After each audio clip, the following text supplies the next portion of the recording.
नमस्कार रसिक हो. नमस्कार मित्रमंडळींनो. आज वेगळ्या वाटा वेगळी वळणं या आपल्या सीरीजमध्ये आपण एका अत्यंत प्रतिभाशाली आणि हरहुन्नरी अशा व्यक्तीची भेट घेणार आहोत. अ, मी जेव्हा या व्यक्तीला भेटलो, तर त्या व्यक्तीने पहिल्या भेटीतच इतकं छान आमचं कनेक्शन जुळलं आणि तेव्हाच लक्षात आलं, की खूप जिंदादिल व्यक्ती आहे. मला आनंद होतोय तुम्हाला इंट्रोड्यूस करायला. Aditya Bedekar, a great music composer नमस्कार सर. आणि अत्यंत प्रतिभाशाली, ज्याचं खूप चांगलं नाव आता मराठी चित्रपटसृष्टीत घेतलं जात आहे, एक म्युझिक कंपोजर म्हणून, प्रतिभावंत म्युझिक कंपोजर म्हणून. आज तो आपल्याशी दिलखुलास गप्पा मारणार आहे आणि त्याची जी त्याचा जो जीवन जीवन प्रवास आहे, तो आज आपण समजून घेणार आहोत. सो आदित्य, तुझं स्वागत आहे. Thank you sir. Thank you. पहिला प्रश्न अगदी सरळसोट, की तुझी एकंदरीत ही जी प्रवास आहे हा जीवनाचा, किंवा तुझी सुरुवातीपासूनची बॅकग्राऊंड सांग आणि नंतर हळू तू या क्षेत्रात कसा आलायस, या संदर्भात थोडीशी कल्पना दे ना. हो, नक्की. मी नागपूरचा आहे सर आणि माझं स्कूलिंग 12वी पर्यंत मी नागपुरात केलं. नंतर मी इथे आलोय मुंबईमध्ये. तर नागपुरात असताना शाळेत आमची जी शाळा होती ती एक्स्ट्रा करिक्युलर ऍक्टिव्हिटीजना खूप सपोर्ट करायची आणि मोटिवेट करायची मुलांना पार्टिसिपेट करायला.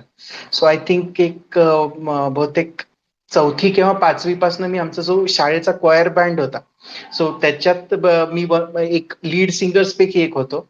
आणि एक साधारण 9वी पर्यंत आमचं ते भरपूर व्हायचं. म्हणजे आमची ख्रिश्चन स्कूल असल्यामुळे वेगवेगळ्या क्रिसमसच्या आधी वेगवेगळ्या शाळांमध्ये कॅरॉल सिंगिंग कॉम्पिटिशन्स व्हायचे.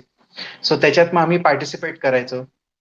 सो असं एक ही बाजू होती की हळूहळू म्युझिकमध्ये एक इंटरेस्ट चांगला माझा डेव्हलप होत होता. सेकंडली माझे आई बाबा दोघेही थिएटर बॅकग्राऊंड मधले. बर. त्यांनी नागपूरमध्ये भरपूर प्रायोगिक रंगभूमीवर बरंच काम केलंय. सो त्याच्यामुळे एक व्हिज्युअल आर्ट्सचं एक फॅसिनेशन मला लहानपणापासून होतं. तो माहोल घरात असायचा थिएटरचा. मग त्यांचे डिस्कशन्स, त्यांच्या तालमी, हे सगळं पाहण्यात यायचं. सो तो एक एक प्रवास होता. अगेन माझ्या वडिलांनी कधीही जे मे बी थोडं अनयुज्युअल असतं बऱ्याच जणांसाठी, पण आमच्या घरी कधीही कुठली फिल्म बघायला हे नव्हतं की नाही आता फिल्म नाही बघायची किंवा थिएटरला नाही जायचं, हे वातावरण नव्हतं. जर चांगली फिल्म आहे तर बाबा अतिशय प्रोएक्टिव्हली ती फिल्म आम्हाला दाखवायची. मला आठवतं एक पॅच होता जेव्हा माझ्या आईचं काही ती लेक्चरर होती, पण ऍट द सेम टाइम ती काहीतरी हायर स्टडी तिचं परस्यू करत होती. सो तिला तयारीला वेळ द्यावा म्हणून जी कुठली फ्रायडेला रिलीज व्हायची ती फिल्म आम्ही जाऊन थिएटरमध्ये बघायचो. बाबा घेऊन जायचे बर. मला. इंटरेस्टिंग. हा. सो त्यामुळे एक झालं की खूप लहान वयामध्ये मला ते थिएटर आणि मग ते थिएट्रिकल प्रोजेक्शन, तो साऊंड, ते व्हिज्युअल्स, त्याचे एक वेगळं एक फॅसिनेशन, एक जीव लागायचा मला त्याच्यात. आणि असं होतं साधारणपणे. मग एक स्कूल लाईफ माझी ही अशीच होती, ड्रीमी होती. मी काही बर. अकॅडमिकली मी लक्ष नाही दिलं कधी अभ्यासाकडे. बर. माझं हे असंच सगळं डे ड्रीमिंग आणि ह्याच्यातच जास्त वेळ जायचा आणि मला ते ओव्हरऑल ते फिल्म आणि हे सगळं विश्व फार आवडायचं. बर. ग्रेट. पण मग इथे म्हणजे संगीताकडे वळायचं हे तू कधी ठरवलंस, किंवा? एक 10वी नंतर मला मला आठवतंय बोर्डाची परीक्षा संपली तेव्हा बाय चान्स मला एक मल्टी ट्रॅक रेकॉर्डिंग सॉफ्टवेअर, एक तेव्हा एक कूल टोड, नाही सॉरी, कूल, मी नाव विसरलं होतं त्याचं. कूल टोड म्हणून एक होतं. मला वाटतं हा, कूल टोड एक म्हणून होतं. बरोबर आहे. हा, काहीतरी होतं. हा. त्यात मल्टी ट्रॅक रेकॉर्डिंग होतं आणि हा. मला ते सॉफ्टवेअर हाती लागलं. बर. आणि तेव्हा मला काही कशाबद्दल काही माहिती नव्हतं. मिडी कीबोर्ड काय, काही माहिती नव्हतं. फक्त आपला जो टायपिंग कीबोर्ड असतो त्याच्या कीज मी म्युझिकल हे ट्रिगर व्हायचे. आणि लहानपणी मी म्युझिक खूप जास्त शिकू शकलो नाही. मी एक परीक्षा दिली, जी आपली प्राथमिक असते व्होकल्सची, तेवढी दिली मी. मग नंतर मग अभ्यासाच्या ह्याच्यातच ते राहून गेलं. फॉर्मली क्लास करून शिकणं हे नाही होऊ शकलं. तर तेव्हा मग मी हळूहळू हे एक्सप्लोर करायला लागलो. मग एक 16व्या-17व्या वर्षी थोडं एक साउंडलाही एक्सपोजर हळू-हळू चालू झालं. मला वाटतं तेव्हा बरेच काही असे सिनेमे आले. स्पेशली मला आठवतंय युवा म्हणून एक फिल्म आली होती. हं, हं, हं. मणिरत्नमची. तर ती त्याच्यातला जो त्याचा साउंड ट्रॅक होता तो त्यांनी काहीतरी मला ट्रिगर केलं मॅसिव्हली. म्हणजे ज्या पद्धतीने ते पूर्ण साउंड डिझाइन होतं त्या अल्बमचं, प्रत्येक गाण्याचं जसं अरेंजमेंट होती, तर ते मला एक रिमार्केबली आठवतंय की माझं लक्ष गेलं आणि मला काहीतरी असं वाटलं की अरे, काहीतरी खूप इंटरेस्टिंग आहे सर. बरं. आणि मी ते स्वतःहून एक्सप्लोर करायचो. मला काही फार काही तेव्हा समजायचं नाही आपण काय करतोय. आणि मी कंपोजिंग चालू केलं. तर मी पहिले कवी ग्रेस आहेत. त्यांच्या काही कविता मी करायचो असंच माझ्यापुरती. बरं. म्हणजे मी करायचो, आई-बाबांना ऐकवायचो आणि मग मी ते रेकॉर्ड करायला लागलो. 11वी मध्ये मी तिथे एक पोस्ट प्रोडक्शन कंपनी होती छोटी नागपूरमध्ये, जे कॉर्पोरेट एव्हीज किंवा मग ॲड्स हे सगळं काम करायचे. तिथे मी इंटर्नशिप चालू केली. बरं. अच्छा 11वी 11वी मध्येच. पासून. हो, बरं, 11वी मध्ये. बरं, बरं. आणि तेव्हा मी मेडिकल एंट्रन्सची परीक्षा देतो असं मी फार बोललो होतो, की मी करीन आणि मला ते काही जमेना, काही केलं. तर ते मी शेवटी बाय द टाईम 11वी संपत आली, मी घरी डिक्लेअर केलं, मला हे काही जमत नाही. मला साउंडमध्येच काहीतरी करायचंय. वाह! सो पण आई-बाबा इतके सपोर्टिव्ह होते. त्यांनी तेव्हा मग पूर्ण बाबांनी भरपूर प्रयत्न केला, कारण की आमच्या सगळ्यांसाठीच हे साउंडमध्ये मग करायचं तरी काय करायचं? काय करता येईल हे कोणाला कल्पना नव्हती. मग बाय चान्स तेव्हा असं काहीतरी झालं, की दूरदर्शनवरती एक शो यायचा. हं, हं. ज्यात असं ऑफबीट करिअर्स विषयी एक छोटा ते एक सेगमेंट असायचं 10-15 मिनिटाचं. त्यात साउंड इंजिनिअरिंग बद्दल एकदा आलं, हं, हं. की हे काहीतरी आहे. मग बाबांनाही मग असं वाटलं, की अरे हे काही इंटरेस्टिंग आहे. आपण हे बघूया. मग शोध लावून डिजिटल अकॅडमी म्हणून एक इन्स्टिट्यूट आहे. तिचा शोध लावला. एफ-टी-आय हा ऑप्शन नव्हता, कारण की मी ग्रॅज्युएशन करायचं काही फार लक्षणं दाखवत नव्हतो, बरं. की अभ्यास पुढे इच्छा आहे कंटिन्यू करायची. आणि डी-ए अकॅडमीमध्ये असं होतं, की 12th pass was fair enough. Okay. तिकडे दमन सूद सर एच-ओ-डी होते बरोबर. डिजिटल अकॅडमीमध्ये. हं, हं. सो तो एक बेसिक प्रोफाईल सगळं चेक करून मग 12वी संपल्या आम्ही मुंबईला गेलो. तिथे मग ऍडमिशन घेतली बरं, आणि चालू केलं. बरं. गंमत म्हणजे की हा प्रश्न बऱ्याचशा घरात येतो, की हां. मुलाला काही करायचं असतं आणि आई-वडिलांना असं वाटतं, की अरे, सगळं सोडून नॉर्मल जे स्टँडर्ड शिक्षण आपण जे म्हणतो, ते हं. सोडून मुलगा काहीतरी भलताच विचार करतोय आणि मग हो, अशा वेळेला त्यांना खूप काळजी वाटते. हो. मग ते असं म्हणतात, की "अरे नाही, तू नॉर्मल शिक्षण घे आणि मग ह्याच्याकडे वळ." तर तसा काही प्रसंग घरी घडला नाही का आई-वडील सपोर्टिव्ह असल्यामुळे? किंवा तसा ते काही कन्सर्न वाटला नाही का? कन्सर्न ते ऑफकोर्स होते. पण बरं. मग त्यांनी हे कधी हे नाही केलं. म्हणजे आपण युजुअली बघतो, की पेरेंट्स खूप प्रेशराईज करतात हं, मुलांना. हं. जसं हे, की पहिले तू डिग्री हातात आणून दाखव ग्रॅज्युएशनची. मग तुला जे करायचं ते कर. ते कधी त्यांचं नव्हतं. अ, आणि मी ते तोपर्यंत मी पण जे काही एबिलिटीज दाखवू शकलो होतो, म्हणजे जसं मी जिथे इंटर्नशिप करायचं होतं, तिथले जो अनुराग कुलकर्णी म्हणून होते, तर तो बाबांना कधी-कधी दाखवायचा. हे आदित्यनी बनवलंय किंवा हे एक बरं. पायलट एपिसोड तिकडे नागपूरला तेव्हा काही मंडळी मला आठवतंय, की पायलट एपिसोड्स बनवायचे सह्याद्रीसाठी. तसं एका पायलट एपिसोडचं मी म्युझिक करून दिलं होतं.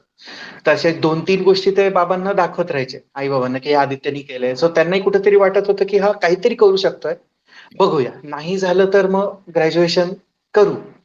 तर तो एक बरोबर. ऑप्शन ठेवला होता, की तू पहिले साउंडचा कोर्स करून घे. काही वाटलं तर मग मग आपण बी-ए इंग्लिश किंवा काहीतरी असं कर विचार मग. करूया काहीतरी वगैरे असं. विचार कर. काय करूया. वाटतंय? पण मग तुझं जे तू म्हणालास, की तुझं फॉर्मल शिक्षण झालं नाही गाण्यातलं किंवा संगीताचं. नाही झालं. हो. तर मग या क्षेत्रात आत शिरत असताना तुला त्यावेळेला असं वाटलं नाही का, की निदान गाण्यातलं तरी फॉर्मल शिक्षण पूर्ण हं, करावं? एक गोष्ट आणि दुसरी गोष्ट ते नसल्यामुळे काही तुला असं जाणवलं का, की त्याचा काही परिणाम तुझ्या ओव्हरऑल अप्रोचवर हं. म्युझिकच्या किंवा कंपोजिंगच्या अप्रोचवर झाला? 2 पॉसिबिलिटी असतात. एकतर तो प्रभाव नसल्यामुळे खूप फ्रीली माणसं विचार करतात आणि हो. दुसरा त्याचा आउटकम असतं, की काही प्रभाव असला, की थोडीशी मदत मिळते. तुझ्या बाबतीत काय झालं? हां. अ, एक जसं मी सांगितलं, की बेसिक काय म्हणतात फर्स्ट एक्झामला जो कोर्स असतो तेवढा तो मी एक केलेला होता. पण तो ऑफकोर्स तो पुरेसा नाही करियर करायला. मुंबईला मी आलो तेव्हा डिजिटल अकॅडमी अ, आठवड्यातनं 3 दिवस होतं. आणि बाकी मग 3 दिवस काय करायचं, तर तेव्हा तोपर्यंत पत्ता लागला, की मुंबई युनिव्हर्सिटीमध्ये म्युझिक कंपोजिंगचा एक डिप्लोमा कोर्स असतो. जे अनिल मोहिले हेड करत होते तो प्रोग्राम तेव्हा. सो मी तिथेही ऍडमिशन घेतली. तिथे ऑडिशन होतं प्रॉपर, म्हणजे एक तुमचं स्वतःच एक गाणं त्यांना गाऊन दाखवायचं असतं पेटीवर, आणि मग ते डिसाईड करतात की ह्याला कॅन्डिडेटला घ्यायचंय नाही घ्यायचं. तर तसं माझं सिलेक्शन मग त्याच्यात झालं. आणि त्या कोर्सचं एक छान हे होतं की ऑफकोर्स आता ते थोडं डिबेटेबल आहे की कोणी कोणाला कंपोजिशन नाही शिकवू शकत, असं मला तरी वाटतं, की तुम्ही थिअरी शिकवू शकता ऑफकोर्स, पण कंपोजिशन हे अत्यंत नॅचरल ऑर्गॅनिक एक इन्स्टिंक्टिव्ह आर्ट आहे तो तसा. आणि ते कोर्स करताना किंवा जितके पण गेस्ट लेक्चर्स व्हायचे तिकडे, त्या सगळ्यातनं एक लक्षात आलं की कोणीही कंपोज करायला नाही शिकवत आहे. नाही शिकवू शकत आहे रॅदर. तसं काही कोणी कोणाला बोट नाही धरू शकत. हे स्केल आहे, ही मेजर स्केल आहे, मायनर स्केल आहे, हे कॉर्ड प्रोग्रेशन आहे. हे ऑफकोर्स ह्याच्यासाठी एज्युकेशन पाहिजे. पण फॉर्च्युनेटली मला असं झालं की तोपर्यंत काही आय थिंक मी एक सेल्फ लर्निंग बऱ्यापैकी करत राहिलो. सेकंडली मी नेहमी सुरुवातीपासून हे केलं की मी नेहमी इन्स्टिंक्ट वरती खूप जास्त, म्हणजे आपण म्हणतो ना की काही अरेंजर्स असतात ते गो बाय द बुक्स, की इथे हे हा कॉर्ड लागला, ह्याच्यानंतर हा कॉर्ड लागला पाहिजे. I always believed in my ears. जे मला ऐकायला आवडतंय, मला जर ऐकायला आवडतंय, मला त्यात काहीतरी मजा वाटते, तर हे चांगलं असेल. बरं. इंटरेस्टिंग. पण मग तसं त्याचं काही फॉर्मल एज्युकेशन घेतलंस का? की कॉर्ड स्ट्रक्चर म्हणा किंवा कॉर्ड प्रोग्रेशन म्हणा किंवा बिलकुल काही नाही. वेस्टर्न सिस्टम वगैरे. पण नाही. मग त्याचं तू आताच्या ते तू इतकं चांगलं काम करतोयस, तर त्याचा फॉर्मल शिक्षण न झाल्याचा काही परिणाम जाणवतो का तुला हो. आता? त्याची प्रोसेस अशी होती सर, म्हणजे ती लर्निंग प्रोसेस आहे आणि ती अजूनही चालू आहे. कारण की बिकॉज तो एक मोठा बॅकबोन आहे जो मिस आउट झाला समहाऊ, की जाऊन फॉर्मली म्युझिक थिअरी शिकावी. ते सगळं मिस आउट झाल्यामुळे आता जसं मला आठवतंय की तेव्हा युट्यूब इतकं नव्हतं. युट्यूब आलं आय थिंक 2007, 8, 9 नंतर युट्यूब यायला लागलं. मी युट्यूब वरती भरपूर ऑर्केस्ट्रेशनचे व्हिडिओज पाहायचो, शिकायचो, आणि साऊंडचा कोर्स झाल्यावर माझा माझा एक सेटअप होता माझ्याकडे बेसिक. तर मी खूप प्रॅक्टिस हे करायचो, म्हणजे ऑर्केस्ट्रल म्युझिकचं स्वतः प्रॅक्टिस करून बघा, काउंटर मेलोडीज काय आहेत, कॉर्ड्स कसे लावता येतील, ट्यून मला बनवता यायची. ती रादर ती कोणालाही येते, रिगार्डलेस ऑफ तुम्ही थिअरी शिका किंवा नका शिकू, तुम्ही हे तर करू शकाल ज्याला हे आहे, त्याचं इन्क्लिनेशन आहे. सो मग मी ते फॉलो करत करत मी इंटरनेटचा प्रचंड वापर केला हे करायला. आणि सर दुसरा भाग असे, जसं आता पहिली फिल्म मी केली जेव्हा, आय थिंक सतरंगी रे आदित्य सरपोतदारची, ती माझी पहिली फिल्म होती बीजीएम कंपोजर म्हणून. त्याची स्टोरी आहे, म्हणजे या फिल्म पर्यंत कसं पोहोचलो ते आपण येऊ. मी विचारणार आहे तो प्रश्न. पण ह्या लर्निंगच्या बाबतीत असं झालं की पहिल्या फिल्म झाली, ती सगळ्यांना आवडलं, त्याचं म्युझिक टीमला आवडलं, director was happy. I felt terrible when I heard it. अच्छा. बरं. ओके. मग करताना तर आपण त्या फ्लो मध्ये करत जातो की अरे हे छान आहे, हे ना आवडतंय. नंतर मग आपण स्वतः ऐकतो तेव्हा आपण एक्स्ट्रीमली क्रिटिकल होऊन जातो की हे मी काय केलं. हे एका सो चांगल्या कलाकाराचं लक्षण आहे ते. आणि ते आणि ते अजूनही हेच चालू आहे की आत्ताही जे कुठलं काम होतं ते, आता जसं आता नेटफ्लिक्सवर आली फिल्म, सपोज झिम्मा आली, आता प्राईमवर आली, आपण ती पाहतोय आणि मला अरे बापरे, मी कसं काय miss, how am I surviving. Interesting, तर इंटरेस्टिंग. तर त्याच्यामुळे ना ते शिकण्याचं हे मला ते एक पॅनिक मोडवर मी नेहमी, आणि आय मेक शुअर की प्रत्येक प्रोजेक्टमध्ये मी I try to do something better, की ज्या चुका माझ्या होत आहेत त्या मला माहिती असतात की काय चुकतंय, कुठे अजून आपण नाही आहे, जे आपल्या डोक्यात जे वाचतंय ते आपण कसं उतरवू शकतोय. तर I try to make it better with every film. That's actually great. आणि एक खूप महत्त्वाचा मुद्दा मला इथे मुद्दाम नमूद करावासा वाटतो, की फॉर्मल शिक्षण नसताना सुद्धा अ, तंत्रज्ञानाचा या टेक्नॉलॉजीचा किंवा ज्या अवेलेबल रिसोर्सेस आहेत, की आता जे सगळ्यांनाच उपलब्ध आहेत, हो. YouTube म्हणा किंवा इंटरनेट म्हणा, तर त्याचा उपयोग ते सगळं भरून काढण्यासाठी तू केलास. याचा अर्थ असा, हो. की ज्याला एखाद्याला जर खरंच अशी इच्छा असेल, की मला एखादी गोष्ट शिकायची आहे, तर आता त्याला असं अडण्याची काही गरज नाही. हे तुझ्या नाही. उदाहरणावरून दिसतंय. अगदी, आणि अगदी. आणि ते खूप चांगल्या पद्धतीने डेव्हलप करता येतं, हे तू स्वतः तुझ्या उदाहरणाने दाखवून हो. दिलंयस.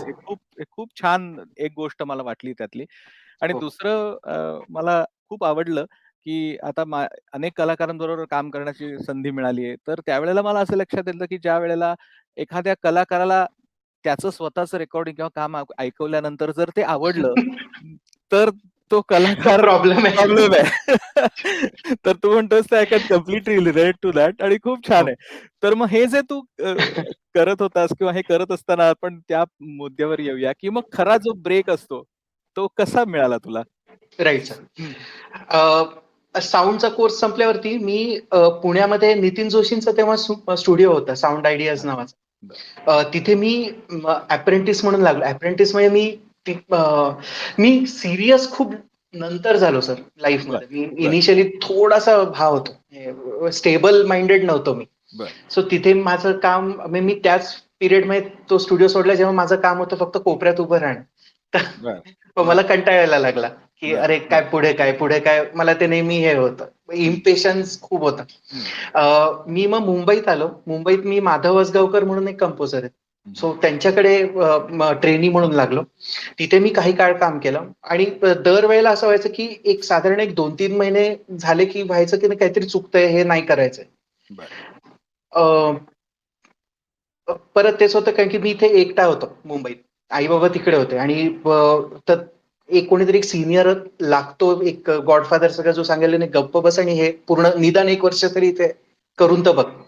सो मी 3-4 महिन्यांनी मी जंप करायचो, की नाही इथे मजा नाही येते, इथे मजा नाही येते. नंतर मग मला असं झालं, की मे बी आपल्याला साउंड मे बी आपला फील्ड नाहीये. तर बरं. अच्छा. मग मी बरं. अ, इंटरेस्टिंग. हां. मग मी एडी म्हणून काम चालू केलं. आय वॉज अन बरं, असिस्टंट डायरेक्टर. बरं. सो हां. मी पहिले गजेंद्र हिरेंचा त्या रात्री पाऊस होता म्हणून एक फिल्म होती. बरं. सो त्याला मी क्लॅपर बॉय म्हणून लागलो. वॉव! So interesting. हां. म्हटलं काहीतरी नवीन आहे हे बघू आणि सेटवरती खूप दोन्ही गोष्टी होत्या. मला भयंकर ते खूप प्रेशरही फील व्हायचं कारण की मला त्याची सवय नव्हती. कारण की मी जस्ट 12वी पर्यंत प्रोटेक्टेड सिंगल चाइल्ड होतो. बरोबर. त्याच्यानंतर एकदम सेटवरती 300 लोक आहेत. डायरेक्टर आपल्यावरती ओरडतोय आणि आपल्याला हे टास्क आपण केलं नाही तर सगळे आपल्याकडे बघणार आहेत वळून. बरं, तुम्ही एक चूक करा आणि यू विल बी आन्सरेबल. मग ते तुमच्यावर ओरडणार, सगळे बघत असणार, मग कोणी हसणार तुमच्यावर, त्याची मला सवय नव्हती. सो मी कसं बसं त्याचं एक शेड्यूल पूर्ण केलं. पण मग मला तेव्हा असं वाटलं की हे मला आवडतंय. बरं. सेटचं जे हं. काय आयुष्य आहे, काय फिल्म बनायची जी प्रोसेस आहे ती आवडते. बरं, तर त्याच्या त्याचं शेड्यूल झाल्यावर अमलेंदू चौधरी म्हणून डी-ओ-पी आहेत मोठे. बरं. हं. त्यांनी भरपूर काम केलंय. त्यांनी आता छिछोरे बरं, हे मोठे-मोठे सिनेमे केले. तो माझा मित्र आहे. बरं. तो मला एकदा भेटला, की "काय करतोय तू सध्या?" म्हटलं, "काही नाही, असं-असं एक शेड्यूल झालंय." तो म्हणे, की "एक मुलगा आहे, त्याला मी तुला भेटवतो. हं. तो हरिश्चंद्राची फॅक्टरी म्हणून एक फिल्म बनतेय. बरं. त्यांना एक नाशिकच्या शेड्यूलसाठी एक असिस्टंट हवाय क्लॅप हँडल करायला." हं.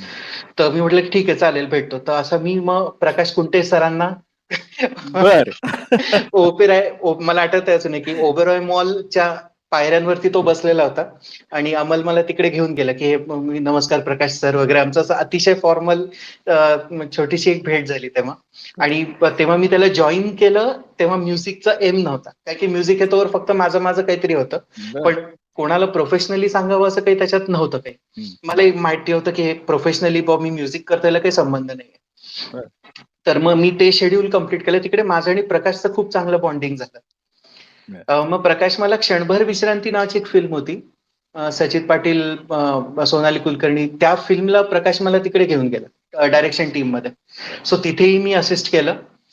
तेव्हा क्षणभर विश्रांतीच्या वेळेला प्रकाशनी मला कॉफी आणि बरंच काहीचं जर्म सांगितलं. बरं. त्याच्या डोक्यात होतं, की मी अरे असं काहीतरी लिहायचा प्रयत्न करतोय. तेव्हा मी नुसतं वाह! वाह! अरे छान, मस्त आहे, मस्त आहे. मला सांगशील डायरेक्शनमध्ये काही डिपार्टमेंटमध्ये हेल्प हवी असेल तर सांग. तसं होतं तेव्हा काही फार काही नव्हतं. बरं. नंतर आम्ही सतरंगी रे नावाची जी फिल्म होती, त्याला प्रकाशने मला विचारलं, "तू येशील का ही फिल्म करायला?" एक शेड्यूल पुण्याचं. बाय दॅट टाईम माझं इंडिपेंडंट वर्क थोडं मी करायला लागलो होतो म्युझिकचं. बट स्टिल बरं. नथिंग खूप पब्लिश नाही करायचो. मी माझं करून माझ्या ड्राईव्हवर असायचं. बरं. सो आदित्य सरपोतदारनी जे डायरेक्टर होते त्यांनी मला विचारलं की तू काय करतो, अदरवाईज तू काय इंटरेस्ट. मी सांगितलं की मी म्युझिक करतो. तर त्यांनी खूप इच्छा दाखवली की तुझं जे काय असेल, स्क्रॅचेस असतील काय असतील मला ऐकायचे. बरं. सो तेव्हा त्यांनी ते ऐकलं आणि त्यांनी खूप चांगलं मला तेव्हा मोटिवेट केलं. बरं. ते शेड्यूल मी माझं संपवलं डायरेक्शन टीम मधलं. नंतर एक मोठा काळ ब्रेक गेला आणि तेव्हा माझ्याकडे मला वाटतं काही असिस्ट करायला कुठली फिल्म नव्हती त्या बरं. पॅच मध्ये. बरं. मग तेव्हा मी 2 गोष्टी केल्या. एक, अमर मोहिले त्यांना मी ईमेल लिहिला रँडम की बरं. सर मी असं असं आहे हं, हं. आणि मी असं असं म्युझिक करतो, आणि ते जे काही 2-4 डेमो होते मी त्यांना पाठवले. हं, हं. त्यांना मी नाही सांगितलं की मी डायरेक्शन डिपार्टमेंटमध्ये मी मी प्रोग्रामिंग करतो असं त्यांना पाठवलं. बरं. आणि आशिष रेगो म्हणून खूप पॉप्युलर टेलिव्हिजन मधले कंपोजर, हं, हं. त्यांना मी भेटलो. तर आशिष सरांकडे मी काही काळ सिरियलचे थीम्स बनवल्या. बरं. सो सिरियल मध्ये पण म्युझिकमध्ये खूप सारे डिपार्टमेंट्स असतात. म्हणजे काही जण असतात जे डेडिकेटेडली फक्त कॅरेक्टर थीम्स किंवा मग मूडच्या हिशोबाने थीम्स बनवायला लागतात. काही मुलं लागतात ती कॉपी हे करायला, सीनला म्युझिक लावायला काही जण असतात. काही जण पूर्ण SFX वगैरे बघणारी अशी टीम असते. तर मी फक्त थीम्स बनवायचो. मग मला अमर सरांचा फोन आला एकदा रँडमली की मला भेटायला येतोस का. बरं. मग मला खूप भीती वाटली की आपण मेल तर लिहिला, पण आता काय करू, कारण की मला माहिती होतं की he was a very big film composer आणि I had no knowledge any how what to do. म्हटलं की ठीक आहे चल बघू काय होतंय. तर मग मी गेलो भेटायला. तर त्यांनी मला सांगितलं की मी एक मराठी फिल्म करतोय, तर त्याला मला असिस्ट करशील का BGM मध्ये. आणि एक हिंदी फिल्म आहे असं त्यांनी सांगितलं. बरं. मी म्हटलं की सर मी ह्याच्या कधी कधी बॅकग्राऊंड ऑन व्हिडिओ कधी काही केलेलं नाही, मी थीम्स बनवू शकतो. हं. तर ते म्हणाले की ठीक आहे तू तुझा सेटअप तर घेऊन ये इथे त्यांच्या स्टुडिओमध्ये अंधेरीला. तर म्हणजे आपण बघू काय होतंय. तसं मी ते घेऊन गेलो आणि मला आठवतंय माझा फर्स्ट डे ऑफ वर्क होता तो. मग सर तेव्हा एक अर्जुन नावाची फिल्म करत होते आणि एक सिंघम चालू होतं तेव्हा. बरं. अच्छा. अरे वाह! हां. तर मला मग त्याच्यात मग असिस्ट करायला बसवलं. तर मला पहिले असं कोल्ड फीट झालं की आपण ह्याला फसवतोय. मी त्या ह्याच्यात डिल्युजन मध्ये बरं, बरं, की आय एम बरं, चीटिंग हिम. बरं, मी काय बरं, माझं काय स्किल आहे. बट बरं. समहाऊ असं झालं की he liked whatever I was doing. मी ज्या पण कॅपॅसिटीमध्ये जे ते मला काही रिस्पॉन्सिबिलिटीज देत होते, हं, I could manage them very वेल. हं. आणि मग नंतर आदित्य सरपोतदारचा मला परत रँडमली एकदा फोन आला. त्यांनी विचारलं की अरे आपली फिल्म तयार झाली, तुला या फिल्मचं बॅकग्राऊंड करायला आवडेल का. बरं. मग परत तो एक एक थोडं होतं की एम आय रेडी आता हा हं, जम्प करायला. हं, हं, हं. तर मी म्हटलं की ठीक आहे करू बघू काय होईल. पण आणि अशी मग एक पहिली प्रश्न गोष्ट. इथे मला असा पडतो, की मोहिले सरांनी तुमचं नंतर असं काही बोलणं झालं का, की त्यांनी काय पाहिलं किंवा त्यांनी तुझ्यामध्ये इंटरेस्ट दाखवण्याचं काय कारण वगैरे असं नंतर काही बोलणं झालं का तुमच्यावर? नाही, मी नंतर? त्यांच्याशी कामा पलीकडे फार कधी बोलणं होत नाही आमचं. बरं, पण बरं, आय एम शुअर त्यांनी जे डेमोज मी तेव्हा त्यांना पाठवले होते. मी फक्त बरं. मेल बरोबर काही डेमोज होते. ओके. तर दॅट मस्ट बी समथिंग त्यांना त्याच्यात आवडलं कनेक्ट झालं. असणार. कारण की ओके, नंतर आमचं खूप मोठं असोसिएशन राहिलंय. Okay, okay.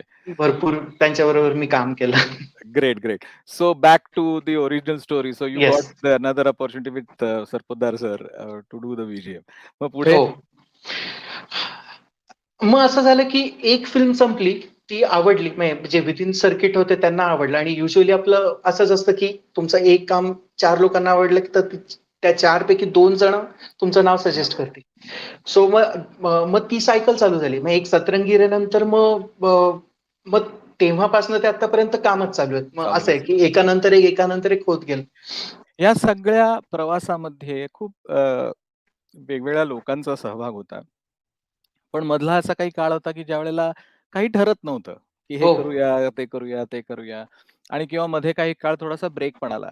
तर हं. अशा वेळेला असं काही निराशेचे क्षण आले का, की नाही म्हणजे आपण प्रयत्न करतोय, पण नाही हे आपल्याला किंवा rather let me put it दुसऱ्या पद्धतीने विचारतो, की स्ट्रगलिंग पिरियड म्हणून जो एक हं. लोकांना पाहायला लागतो किंवा भोगायला लागतो. तुझ्या दृष्टीने तसा स्ट्रगलिंग पिरियड तुझ्या आयुष्यात आला होता का? आणि तो कसा तू निभावलास बेसिकली? अ, सर माझ्या केसमध्ये तो स्ट्रगल थोडा मला जास्त डिफिकल्ट ह्याच्यासाठी होता की सर्व्हायव्हल इश्यू नव्हता. हं. तसा. कारण की काही ना काही छोटी-मोठी कामं होत होती. मला घरनं सपोर्ट होता. म्हणजे कधी जेव्हा असं व्हायचं की आता रेंट भरणं मुश्किल आहे. बरं. तर मला नेहमी आई-बाबांनी तो सपोर्ट ॲब्सोल्युटली दिला होता, की तुला कधीही अडचण झाली तर just don't worry about the money part of it.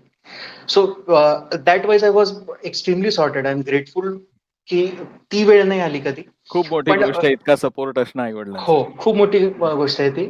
मला जो मेन स्ट्रगल होता एक तर तो इनवर्ड खूप जास्ती होता. बरं. बिकॉज मला माझी एक पर्सनॅलिटी टाइप होती. मला त्याच्याशी स्ट्रगल होता, की आपण जसं मी म्हटलं, की मी माझ्या अर्ली 20s मध्ये अतिशय फिकल माइंडेड होतो.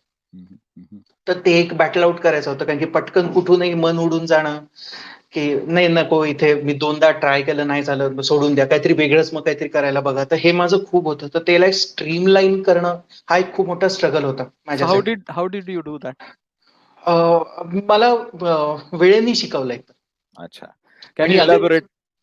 या सेकंडली हां. आणि इलॅबोरेट ॲज इन म्हणजे जसं पहिले जेव्हा मी साऊंडचा कोर्स झाल्यावर माझं माझं काही करत होतो. तर तेव्हा मी एक एरवीच एक साइड वर्क म्हणून एका कंपनीसाठी रिंगटोन्स बनवायचो, पॉलिफोनिक रिंगटोन्स. तर त्यावेळेला अर्ली 2000s मध्ये ते पॉलिफोनिक रिंगटोन्सचं एक होतं. हं, ते बनवायला लोकं लागायची.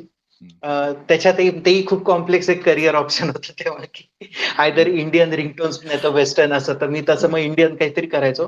मग ते त्याचा कंटाळा यायला लागला त्या कामाचा, की अरे आपण हे करायला मुंबईत काय करतोय? मग असं वाटलं की नाही डायरेक्शन याच्यात काहीतरी इंटरेस्ट वाटतोय आपल्याला, हे करून पाहू. मग सेटवर राहिलो. एडी म्हणून भरपूर काम केलं. नंतर जेव्हा बीजीएम कडे आलो ना सर, तेव्हा मग हळू लक्षात आलं की आपलं मुळात इंटरेस्ट होता हा सिनेमामध्ये. मुळात राइट फ्रॉम माय चाइल्डहुड म्हणजे जे काही पहिलं फॅसिनेशन होतं मला अजूनही आठवतंय, की पहिलं सौदागर ही माझी पहिली फिल्म आहे जी मी थिएटरमध्ये पाहिली होती. मे बरं. बी मी 3 वर्षाच्या 3, 3, 4 असेल. मला अजूनही तो म्हणजे त्याचे काही फ्रेम्स आठवतात. म्हणजे क्या बात है! माझ्या बरं, पॉइंट ऑफ व्ह्यूनी बरं. काही हिस्से. So it had really impacted हं, हं, माय सेन्सिबिलिटीज तेव्हा. हं, हं. फिल्म डायरेक्शनमध्ये जे काही मी एडी म्हणून काम केलं, मला एक गोष्ट नेहमी लक्षात आली, की आम्हाला एक फॅसिनेशन हळू ते सापडत गेलं, की या सगळ्यात आपल्याला जर काही आवडत असेल, तर ते पोस्ट प्रोडक्शनचं काम आहे. ओके. आणि ओव्हरऑल सिनेमा घडणं, त्याचा साउंड, त्याचं बीजीएम आणि मला एका पॉइंट नंतर हे लक्षात यायला लागलं, की आपल्याला बीजीएम बद्दल फॅसिनेशन. हं, हं.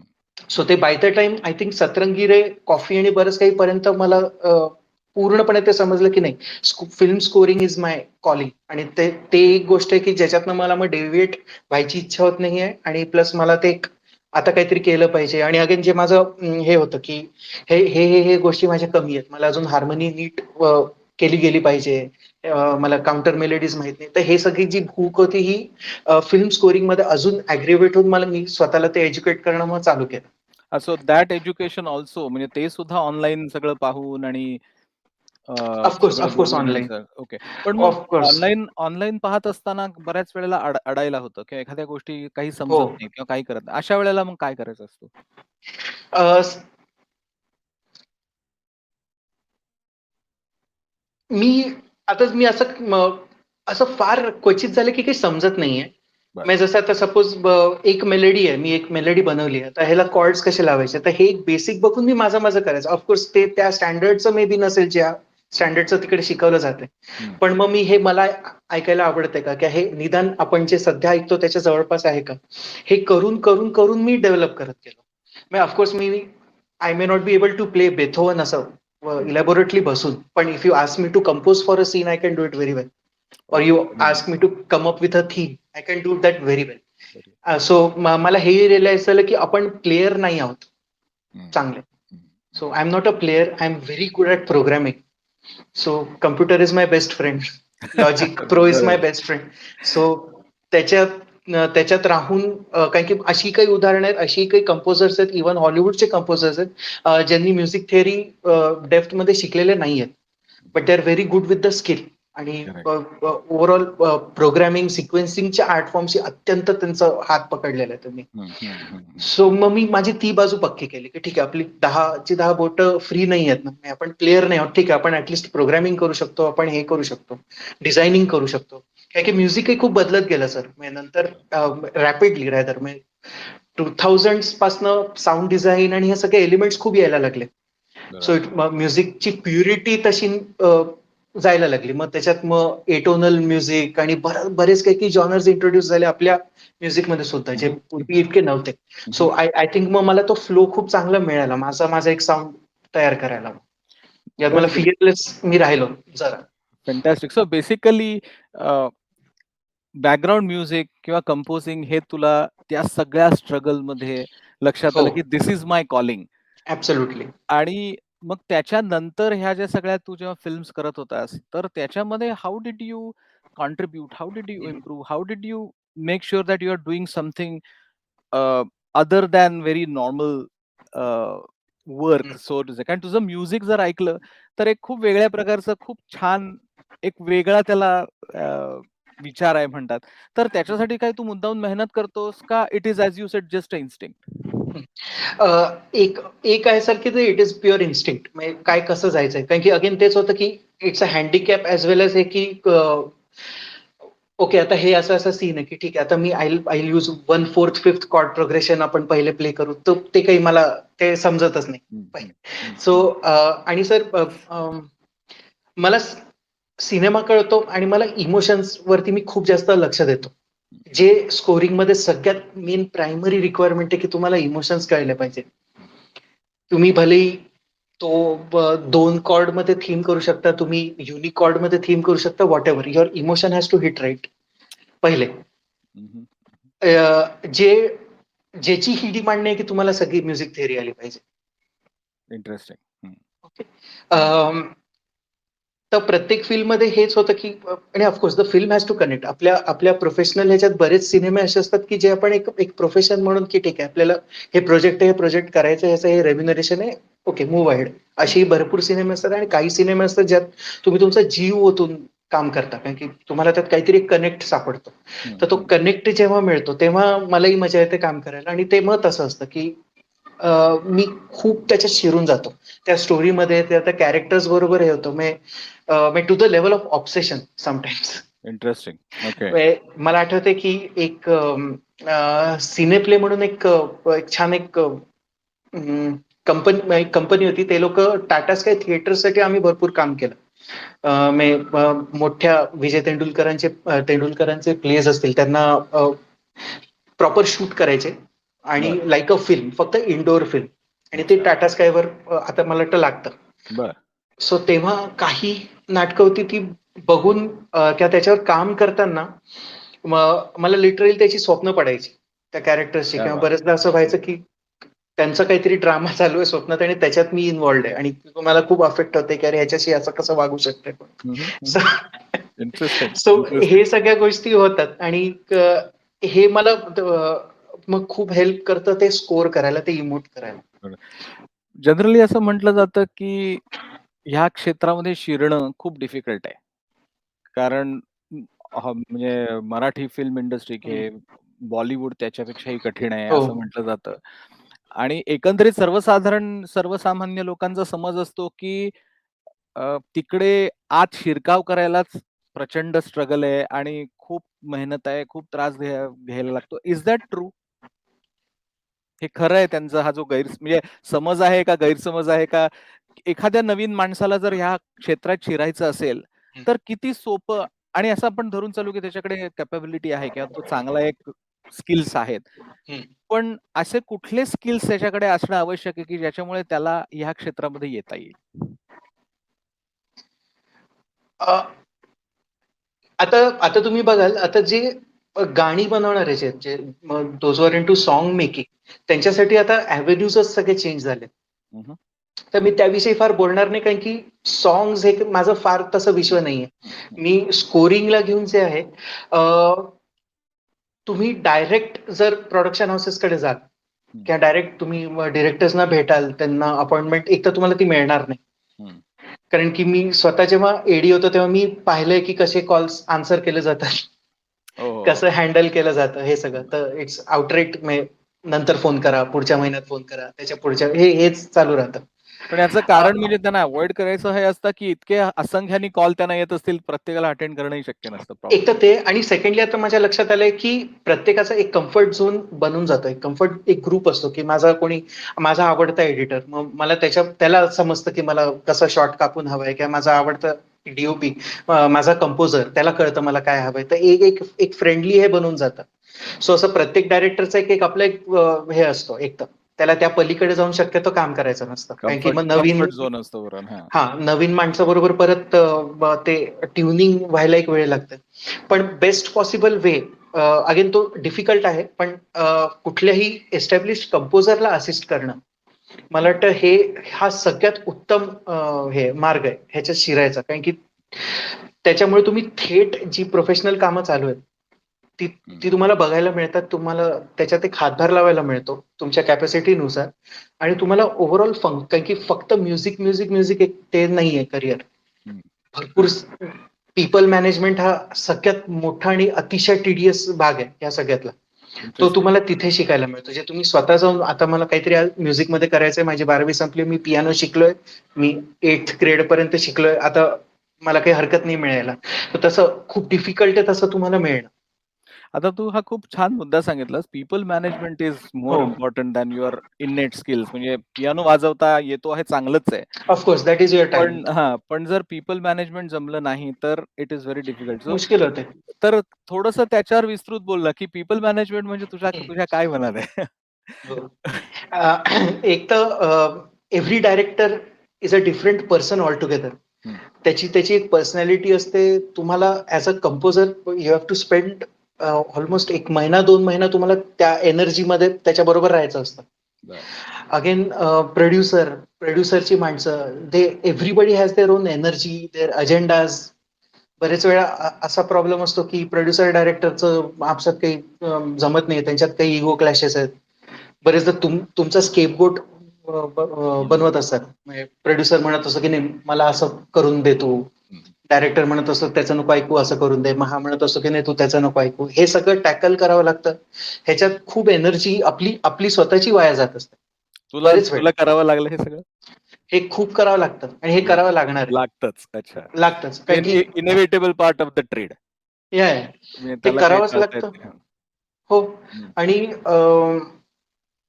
ह्या सगळ्यात तुमचं काम अफेक्ट होऊ नये, हा एक खूप मोठा टास्क असतो. कारण की आपल्याला मग परत तोच प्रॉब्लेम होतो, की ह्या फील्डमध्ये असं आहे, की हे नोशन पण आहे, पण हे सॅड रिअलिटी पण आहे, की तुम्हाला शक्यतो तुम्ही या फील्डमध्ये काही करत असाल ना, तर तुमचं बाकी पर्सनल लाईफ आणि बाकी हे अत्यंत रिस्ट्रिक्टेड असतं. बरं. म्हणजे आज विजेचं बिल भरायचंय, आज हे करायचंय किंवा मग तिथे जाऊन ते सोसायटीमध्ये काहीतरी आज हे हे डोक्यात राहतच नाही. इट्स जस्ट आज मला जाऊन त्या सीनचं हे म्युझिक करायचंय का तिथे अरे मी पियानो वापरला होता, पण मला असं वाटतं की त्या पियानो बरोबर ते हेही असावं. हं, हं. So it's just that all the time. Wow! That will happen to anybody, not just in my case, anybody. Okay. हा जो बॅलन्स आहे त्याच्याकडे आपण नंतर येऊया. हो. आयुष्याचा आणि तुमच्या प्रोफेशनचा बॅलन्स हा खूप एक तारेवरची कसरत असते.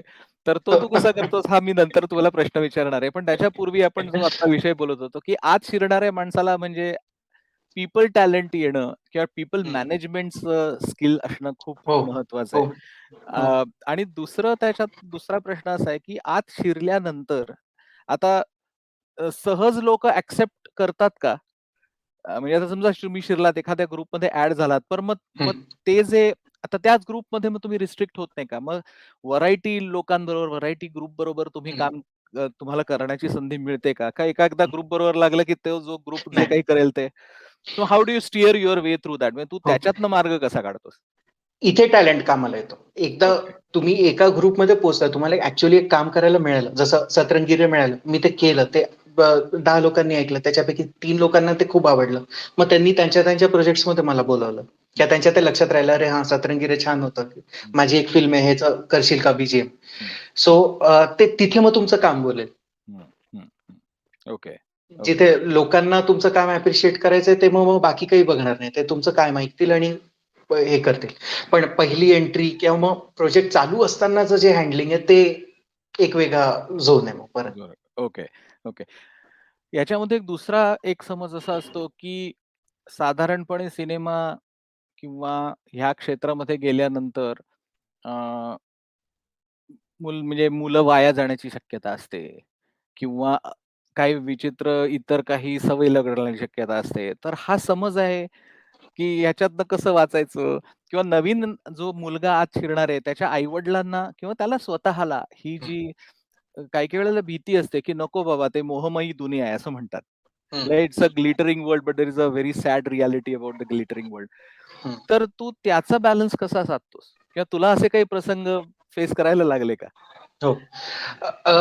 सर पहिले असं होतं, की हे सगळं जे काही होतं किंवा कोणाला काही व्यसन लागणं किंवा हे हे त्यांच्याबरोबर जास्त होतं ज्यांचं एक तर कुठेतरी सेल्फ कॉन्फिडन्सचा प्रॉब्लेम आहे. बरं. Very interesting point. व्हेरी पहिले ज्यांना इंटरेस्टिंग. कोपिंग मेकॅनिझम जमत नाहीये. जे तुम्ही बघाल असे किती आर्टिस्ट आहेत ज्यांनी कशालाही काही हात लावलेला नाही. They have always focused on their work. But at the same time you you will find somebody की जे नाही कोप अप करू शकत आहे. त्या जेव्हा प्रेशर्स बरोबर. जेव्हा तू कोप अप म्हणतोस म्हणजे कशा पद्धतीचं कोप अप करायला लागतं? हँडल करणं, लोकांना हँडल करणं. कारण की अच्छा. ती एकच गोष्ट आहे जी जरा डॉन्टिंग आहे. बाकी तुम्हाला नीट वाजवता येत नाही ते तुम्ही ठीक कराल. तुम्हाला अजून बेटर ऑर्केस्ट्रेशन करायचंय ते तुम्ही शिकाल. तुम्ही तुमच्या आर्टला घेऊन तुम्ही वाटेल तितकं पुढे जाऊ शकता. हं. पण लोकांशी डील करणं हे जे फार काही अतिशय कॉम्प्लेक्स हे आहे आणि every film is a new experience. मला आत्ता जो एक्सपिरियन्स आला तोच मी समोर नाही अप्लाय करू शकत. तिथे काहीतरी वेगळं एक हे असेल. व्यक्ती जस्ट बदलतात, बिकॉज त्यामुळे सिच्युएशन्स बदलतात आणि असं व्यक्ती सगळं. बदलतात आणि just because it's a collective medium. So उद्या जाऊन सपोज डायरेक्टर खूप खुश झालं कामावर, की अरे छान चाललंय, मी ना डीओपीलाही घेऊन येतो, त्यालाही ऐकवूया आपण. मग डीओपी येतो. डीओपी त्याचे 4 सजेशन सांगतो जे डायरेक्टरच्या विरुद्ध असतात, की अरे मला वाटतंय की इथे म्युझिक इकडनं नाही इकडनं चालू झालं पाहिजे. हं. मग तुम्हाला एक तर पहिले राग येतो, की तू का सांगतोय? जर डायरेक्टर तुला तुला काय मी आहे कळतं त्यातलं? डायरेक्टर बाबा, तुला काय कळतं? कारण की त्यात मग एक वाक्य तेही असतं, की हं. अ, मला काही त्याच्यातलं कळत नाही, पण मला असं वाटतं, की हे तू इथनं इथे चालू केलं तर बरं होईल. Interesting, interesting. सो म्हणजे तू त्याला कसं रिस्पॉन्स देतोस किंवा त्याला कसं रिएक्ट करतोस, की म्हणजे तरी सुद्धा त्यांना वाईट वाटू नये, त्यांचा इगो हर्ट होऊ नये, पण तरी सुद्धा आपलं मत किंवा आपलं जे म्हणणं आहे, ते लावून धरणं, हे कसं करतोस तू? पहिले खूप त्रास व्हायचा. पहिले हं. खूप असं म्हणजे इन्स्टंटली अटॅक व्हायचा, हं. की अरे बापरे! आता हे काय नवीन आणि हे कसं करायचं? पण आता असं झालंय, की अच्छा इथनं पाहिजे, हां ठीक आहे, इथनं करू. हे घे. हे ठीक आहे. पण मग अच्छा. मग मग त्यालाच लक्षात येतं, की नाही हां, ते आधीचं बेटर होतं. ते करून मग तो विषय पुढे न्यायचा. हां, या म्हणजे तिकडे थांबून नाही राहायचं. हां, म्हणजे काही येणं-केणं प्रकारानं विषय पुढे न्यावा. तो जो काही हं. मुद्दा आहे तो एकदा वेळ मारून देणं हा त्यातला ते. महत्त्वाचा मुद्दा, कोणालाही न दुखावता. हो, हा हो, हो. त्याच्यातला मला वाटतं. So very interestingly more than the skills is the people management which हो. Is one of the important ingredient. म्हणजे या सगळ्या यशातला महत्त्वाचा घटक तू हो. असा अधोरेखित करतोय, की पीपल मॅनेजमेंट लोकांना व्यवस्थित हँडल करता येणं हा खूप सर मोठा तुम्हाला एक स्किल गंमत आहे. गंमत हं, सांगतो सर. ह्याच्यात पीपल मॅनेजमेंटमध्ये एक फिल्म मी केली मध्ये. हं, तर त्याच्या डायरेक्टरनी मला आमची पहिली मीटिंग होती, की आपण फिल्म पाहूया.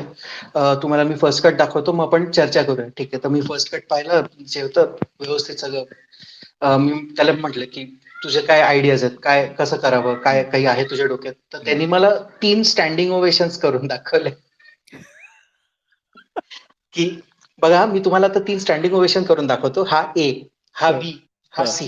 तर ह्याच्यातनं सर मला असं हवंय म्युझिक, की जो बी वाला स्टँडिंग ओवेशन आहे, हं. तो मला एक्स्पेक्टेड आहे लोकांनी फिल्मच्या शेवटच्या फ्रेमला द्यावा. तर तसं म्युझिक करा. आणि ही रिक्वायरमेंट आहे. आणि मग मी खूप ओके, ओके. Yes, yes. चालेल. बेस्ट. चालेल तसं करूया.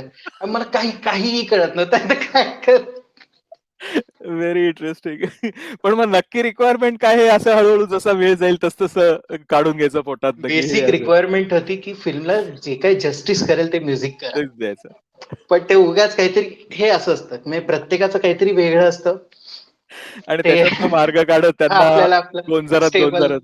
आपण स्टेबल राहून आपण आपलं काम नीट करायचं. ह्याच्यामध्ये हे सगळं जे माइंड मॅनेजमेंट आहे किंवा स्वतःवरचा कंट्रोल आहे, ह्याच्यामध्ये स्पिरिच्युअलिझमचा किंवा अशा काही तू हं, म्हणजे फायदा करून घेतोस का? किंवा त्याचा काही उपयोग होतो का? हं, की स्पिरिच्युअलिझम आणि बॉलिवूड किंवा हॉलिवूड किंवा फिल्म इंडस्ट्री याचा काही अर्थार्थी संबंध नाही वगैरे असं? हं. अ, मी सर स्पिरिच्युअली खूप कन्फ्युज्ड आहे. मी आय थिंक मी आत्ताही एग्नॉस्टिक एथिस्टच्या मध्ये कुठेतरी आहे मी. बरं. मी नाही मला खूप इन्क्लिनेशन नाहीये हं, हं. त्याचं. माझ्या काही वेगळ्या फिलॉसॉफीज आहेत ज्यांना मी जास्त रिलेट करतोय. कळतं. पण मग ही सो मनाची स्थिरता कशी मिळवलीस तू? कुठे आहे? मी कुठे सांगितलं? नाही पण ह्याच्यातनं जे मार्ग काढलेस त्याच्यातनं काहीतरी इतर विचार चिंतन केलंस आणि तर तुझी थिअरी काय? मग आपण आज एक समजून घेऊया की तुझी थिअरी काय? तू तू कसा शांत राहतोस या सगळ्या ह्याच्यात? मी एकदम फ्रँकली मी त्यांच्यासमोर शांत राहतो. हं. कारण की आपण ऑफकोर्स प्रोफेशनल ह्याच्यात आपण रकस क्रिएट नाही करू शकत. बरं. पण नंतर टर्मोइल मॅसिव्ह असतो. अच्छा, अच्छा. कारण की ते कुठेतरी तर तुम्हाला आउटलेट मिळत नाही. मग बरं. तुम्हाला समोरच्याला सांगायचं असतं, "अरे, तुला सारेगमपदनिसा तरी येतं का?" जे तू मला सांगतोय की हे ते काय बोलतोय? तर हे सगळं त्याच्याशी बोलता नाही येणार. तर ते हं. एक बॉटल्ड अप हे राहतं आणि हे तुम्ही बघाल तर हे ऑलमोस्ट प्रत्येक म्युझिशियनची स्टोरी आहे. बरं. कारण की ॲब्सोल्युटली ऑन द फेस कोणाशी तुम्ही कन्फ्रंट नाही करू शकत. नाही करू नाहीतर शकत. तुमच्या हातातनं कामं जातील प्रॅक्टिकली. बरोबर आहे. की बरोबर आहे. तुम्हाला ॲरोगंट म्हणतील, की "अरे त्याला खूपच इगो आहे. मी त्याला एक हे अच्छा. चेंजेस सांगितलं तो करत नाही." हं, हं, हं, हं, हं. तर पण मग दॅट यू कांट अफोर्ड. स्वतःचं क्रिएटिव्ह वर्क की हं, ज्याच्यामध्ये लोकं इन्फ्लुअन्स करतायत किंवा इंटरफिअर करतायत. तर हं, स्वतःची क्रिएटिव्हिटी, स्वतःचं ओरिजिनॅलिटी, स्वतःचं काम तर हं. ठेवायचं. पण लोकांचं इंटरफिअरन्स होऊ द्यायचा नाही. हा बॅलन्स कसा साधतोस तू? अ, नेहमी 2 प्रोजेक्ट्स असतात. एक असतं ज्यात ती फिल्म खरंच तुम्हाला करायची प्रचंड आवड आहे. म्हणजे तुम्हाला त्यातनं काहीतरी मिळणार आहे. You will be proud of that film, की मी ही फिल्म केली. काही फिल्म्स असतात त्या बिल भरायला असतात. सिंपल. तर बरं. ज्या बिल भरायचे जे सिनेमे असतात, त्यात तुम्हाला जे हवंय मी तुम्हाला करून देतो, संपलं. मग त्यात काही फार विचार करावा नाही लागत. कारण की बरं. त्यांची रिक्वायरमेंट अतिशय बेसिक असते, की इथे डायलॉग झाला तर इथे जोक झाला तर इथे सर काहीतरी पंच टाका. तर हे ठीक आहे. मग ह्याच्यात काही तुम्ही इमोशनली वेस्टेड नसतात. हां. जे प्रोजेक्ट्स असतात ज्यात तुम्ही इमोशनली वेस्टेड आहात, तुम्हाला ते हं, आवडलंय. मग हं, तिथे मग हे होतं म्हणजे हं, डायरेक्टर जे म्हणतोय तेही समजून घ्यायचा प्रयत्न करा, हं, कारण की मुळात त्यांनी काहीतरी चांगलं बनवलंय. हं, हं, हं, हं, आणि अगेन सेकंडली हं. मी नेहमी माझंच खरं जर करत बसलो, तर माझं म्युझिक सिव्हिअरली अफेक्ट होईल. बरं. हं. कारण की होऊ शकतं मी स्टॅग्नेट होईन, होऊ शकतं माझं एक सेट माझं एक बनेल, की मला हे आवडतं, तर मग मी हेच करतो. सो हं. You always need somebody to tell you, की नाही हे मला आवडत नाहीये, आपण हे करावं. जरी तो इंटरेस्टिंग, म्युझिकमधला नसला, बिकॉज ही interesting. Will help me break my stereotype. म्हणजे फ्रेश पर्स्पेक्टिव्ह म्हणजे तू अशा फ्रेश पद्धतीने पर्स्पेक्टिव्ह. त्याच्याकडे बघतोस, की तसं रादर दॅन बघतो. सेइंग "अरे तुला काय कळतंय?" पण हां, नाही. आपण याच्यावर विचार करूया आणि आपण बघूया, की आपल्याला तो फ्रेश पर्स्पेक्टिव्ह आपल्या क्रिएटिव्हिटीमध्ये किंवा हां, आपल्या नवतेत आणता येतो का? हा खूप हां. चांगला, खूप इंटरेस्टिंग थॉट आहे. असं. तू म्हणालास, की खूप टर्मॉईल होतं. हो. मग मग तो जो आपला मगाचा प्रश्न होता, की तुझं पर्सनल लाईफ याच्यावर त्याचा काही परिणाम होतो का? आणि दुसरा प्रश्न उपप्रश्न असा, की हे जे इन्व्हॉल्वमेंट आहे, ही जी सगळी प्रोफेशनल इन्व्हॉल्वमेंट आहे, ते आणि पर्सनल लाईफ ह्याचा बॅलन्स कसा साधतोस तू? पर्सनल लाईफ सर अफेक्ट होतं. कारण की माझ्या डोक्यात, मनात 24 तास काय नाही म्हटलं तरी कशाचं तरी काहीतरी चालू असतं, की अरे मला त्या सीनमध्ये हे आहे किंवा ह्या फिल्मचं मार्किंग करायचं आहे किंवा तिकडे आपल्याला हे लाईव्ह करावं लागेल का? हे काही ना काही चालू असतं. अ, घरगुती जबाबदाऱ्या असतात, घरातली कामं असतात. पण ऑफकोर्स चांगला लाईफ पार्टनर तुमचं भरपूर अ, हे सॉर्ट आउट करतं होम फ्रंटवरती. तर फॉर्च्युनेटली माझ्या बऱ्याच गोष्टी या सॉर्ट आउट होतात. ग्रेट. पण स्टिल असे खूप मोमेंट्स येतात जेव्हा मी घरात असून घरात नसतो. मी त्याच्यातच असतो. जसं काही प्रोजेक्ट्स आहेत जसं एम-एक्सचं मला स्पेशली आठवतंय. समांतर म्हणून एक वेब सीरीजचं मी म्युझिक केलं. हं, हं. समांतर 2 आणि एक थी बेगम हे दोन्ही अतिशय अ, अ, हे होते म्हणजे टाईम ड्युरेशन वाईज खूप मोठे वेब सिरीज होत्या हं. आणि दोन्ही खूप डार्क सब्जेक्ट्स होते आणि त्यावेळेला ते करता करता मी लिटरली मला समांतर 2 करताना मग त्या विश्वाची त्या कलर्सची स्वप्न पडायची. म्हणजे इतकं मी त्याच्यात वॉव! बरं, इन्व्हॉल्व्ड होतो. बरं, त्याचा जो काही मी ते फिल्म ते सीरीज बघून मला जे काही फील व्हायचं ते सगळं असं पूर्ण ते सायकोलॉजिकली खूप हावी झालं होतं. बरं. सो अशी काही प्रोजेक्ट्स नेहमी प्रत्येकाच्या करिअरमध्ये येतात जेव्हा मग काही काळ तुम्हाला ते समजत नाही. जे मी थिएटर ॲक्टर्सचं बरेच वेळा ऐकलंय. ते बोलतात की एक परफॉर्मन्स झाल्यावर त्यांना ते समजत नाही की मी नक्की कोण आहे? मी हा आहे की मी तो आहे? बरं, बरं, बरं. तो कॅरेक्टर जो प्ले करतोय मी हो, तो हो. आहे खरा की मी खरा आहे. हो, हो, तो हो.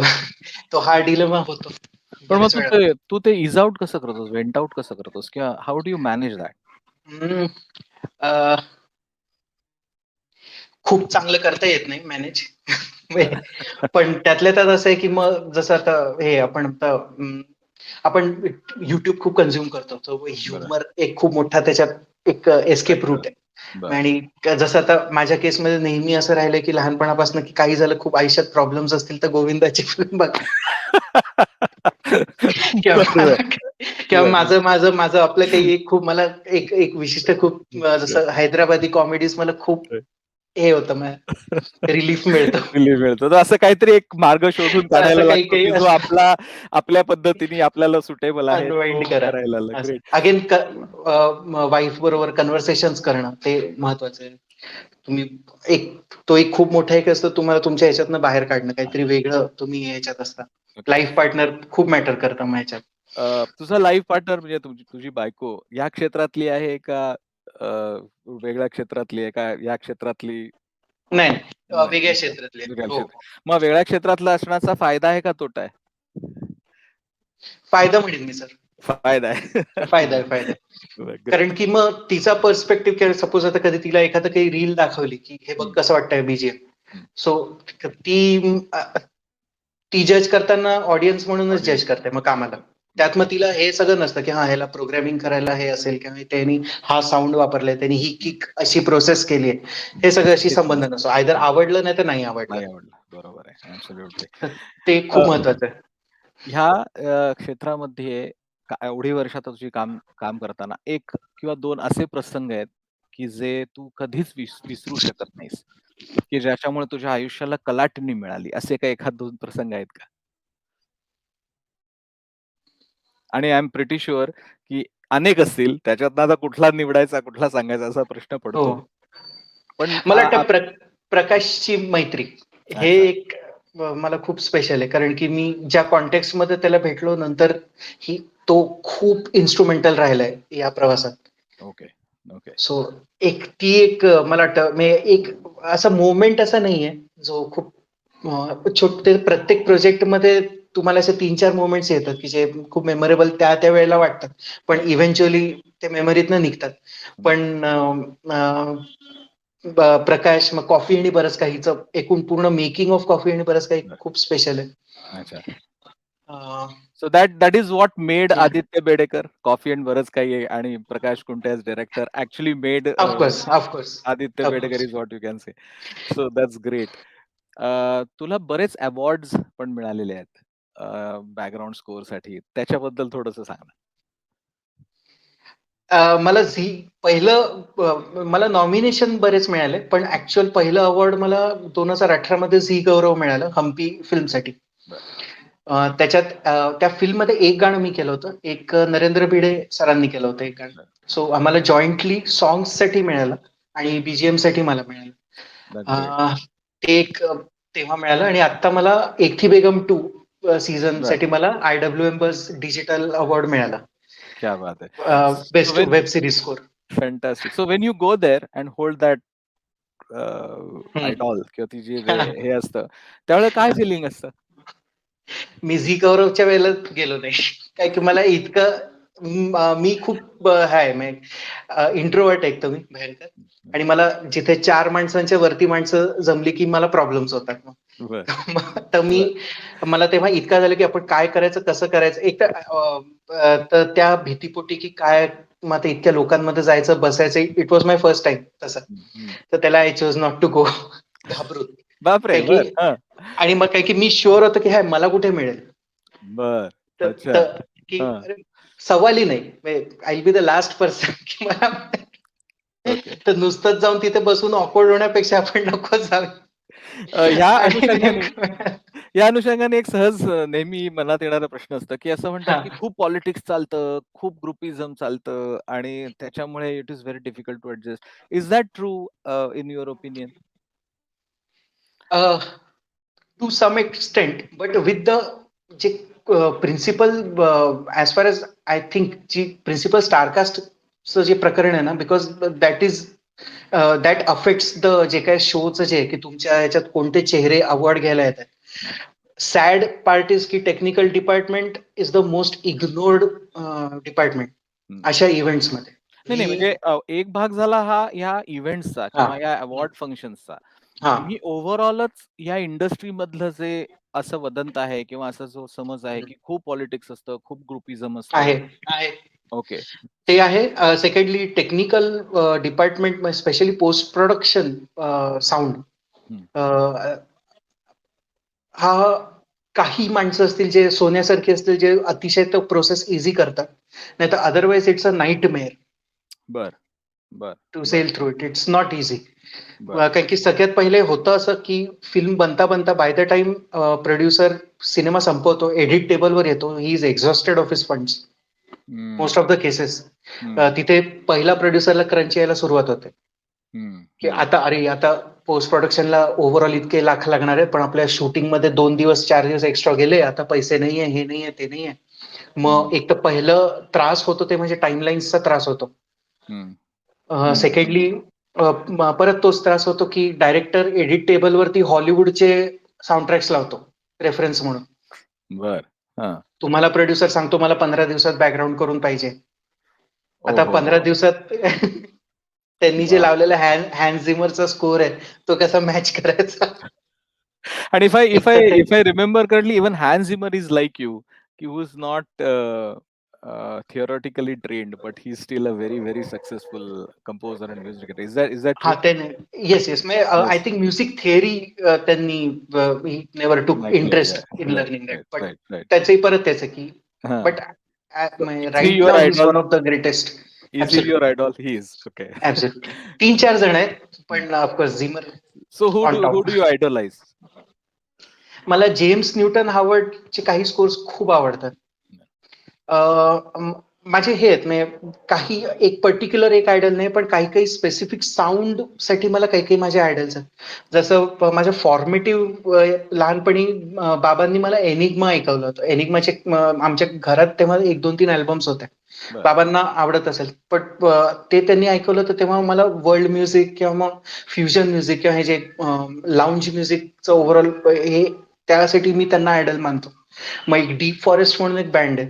त्यांनी असं खूप जगभरचं फोक हे करून त्याला त्यांनी फ्युजन हे केलं. तो माझा आवडता बँड आहे. मला फिल्म स्कोर्समध्ये Sandeep Chowta is my god but when it comes to Indian film scoring. but कारण की आय थिंक मी 8वीत असेन जेव्हा सत्या रिलीज झाला.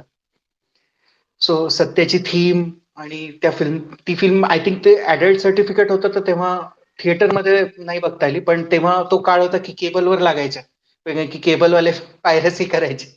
तर but तसं मग सत्य आय थिंक बघायला मिळाली होती आणि I was awe struck by the score. मी तेव्हा कधी तसं काही ऐकलं नव्हतं. आणि मी हे आय थिंक मी सरांना कधी लिहिलंही होतं आय थिंक होते कधीतरी. कारण की मी त्यांनाही असिस्ट केलंय. but मी but त्यांच्याबरोबर 4 प्रोजेक्ट्स करू शकलो क्या बात है! त्यांच्या बीजीएम टीममध्ये. बरं, बरं. सो आणि he is the main one of the biggest reasons की मी 10वीतही नीट अभ्यास नाही केला. कारण की बरं, कारण की तेव्हा त्यांची मिट्टी म्हणून एक अल्बम रिलीज झाली होती. बरं, बरं. आणि मी ऑन लूप दिवसभर तेच ऐकायचो, कारण की मला तेच होत होतं की हे काहीतरी वेगळे साऊंड्स आहेत आणि हे हां, काहीतरी वेगळंच विश्व आहे आणि हे मला हिप्नोटिक वाटायचं ते बरं, सगळं. बरं, बरं, बरं. इंटरेस्टिंग. तर व्हेरी, अशी व्हेरी खूप इंटरेस्टिंग. वेगवेगळी लोक आहेत. अ, ह्या ह्या क्षेत्रामध्ये आता एवढे वर्ष केल्यानंतर now you are at a point where you would help somebody get into this field and so on and so forth. So तुला कोणी असिस्ट करतंय का आता सध्या किंवा तू कोणी असिस्टंट्स वगैरे घेतोस का? मी असिस्टंट घेत नाहीये. बरं. मला कोणी असिस्ट करत नाही, कारण की बिकॉज एक तर माझी प्रोसेस खूप आयसोलेशनची प्रोसेस आहे. म्हणजे मला सुचतं जेव्हा मी एकटा आपल्या अंधाऱ्या खोलीत बसून काही काम करत असतो माझं. बरं. मला शक्यतो ते हे नाही होत, पण मी ऑफकोर्स मी बऱ्याच मुलांना अ, अ, खूप चांगलं गाईडन्स मी देऊ शकतो.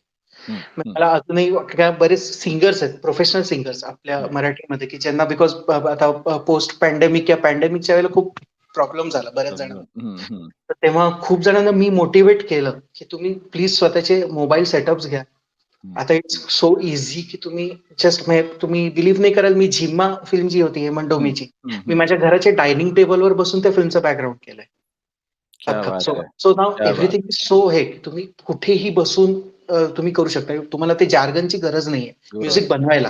बरोबर, रेकॉर्डिंग आणि हे सगळं वेगळं आलं. पण बरोबर. Programming you can just sit on your bed and you program. Can do it. Right, right. So मी असं मग असं बऱ्याच लोकांना केलं की this is the need of the hour, की जर तुम्ही म्युझिकमध्ये काहीही करत असाल, you should have your own setup no matter what.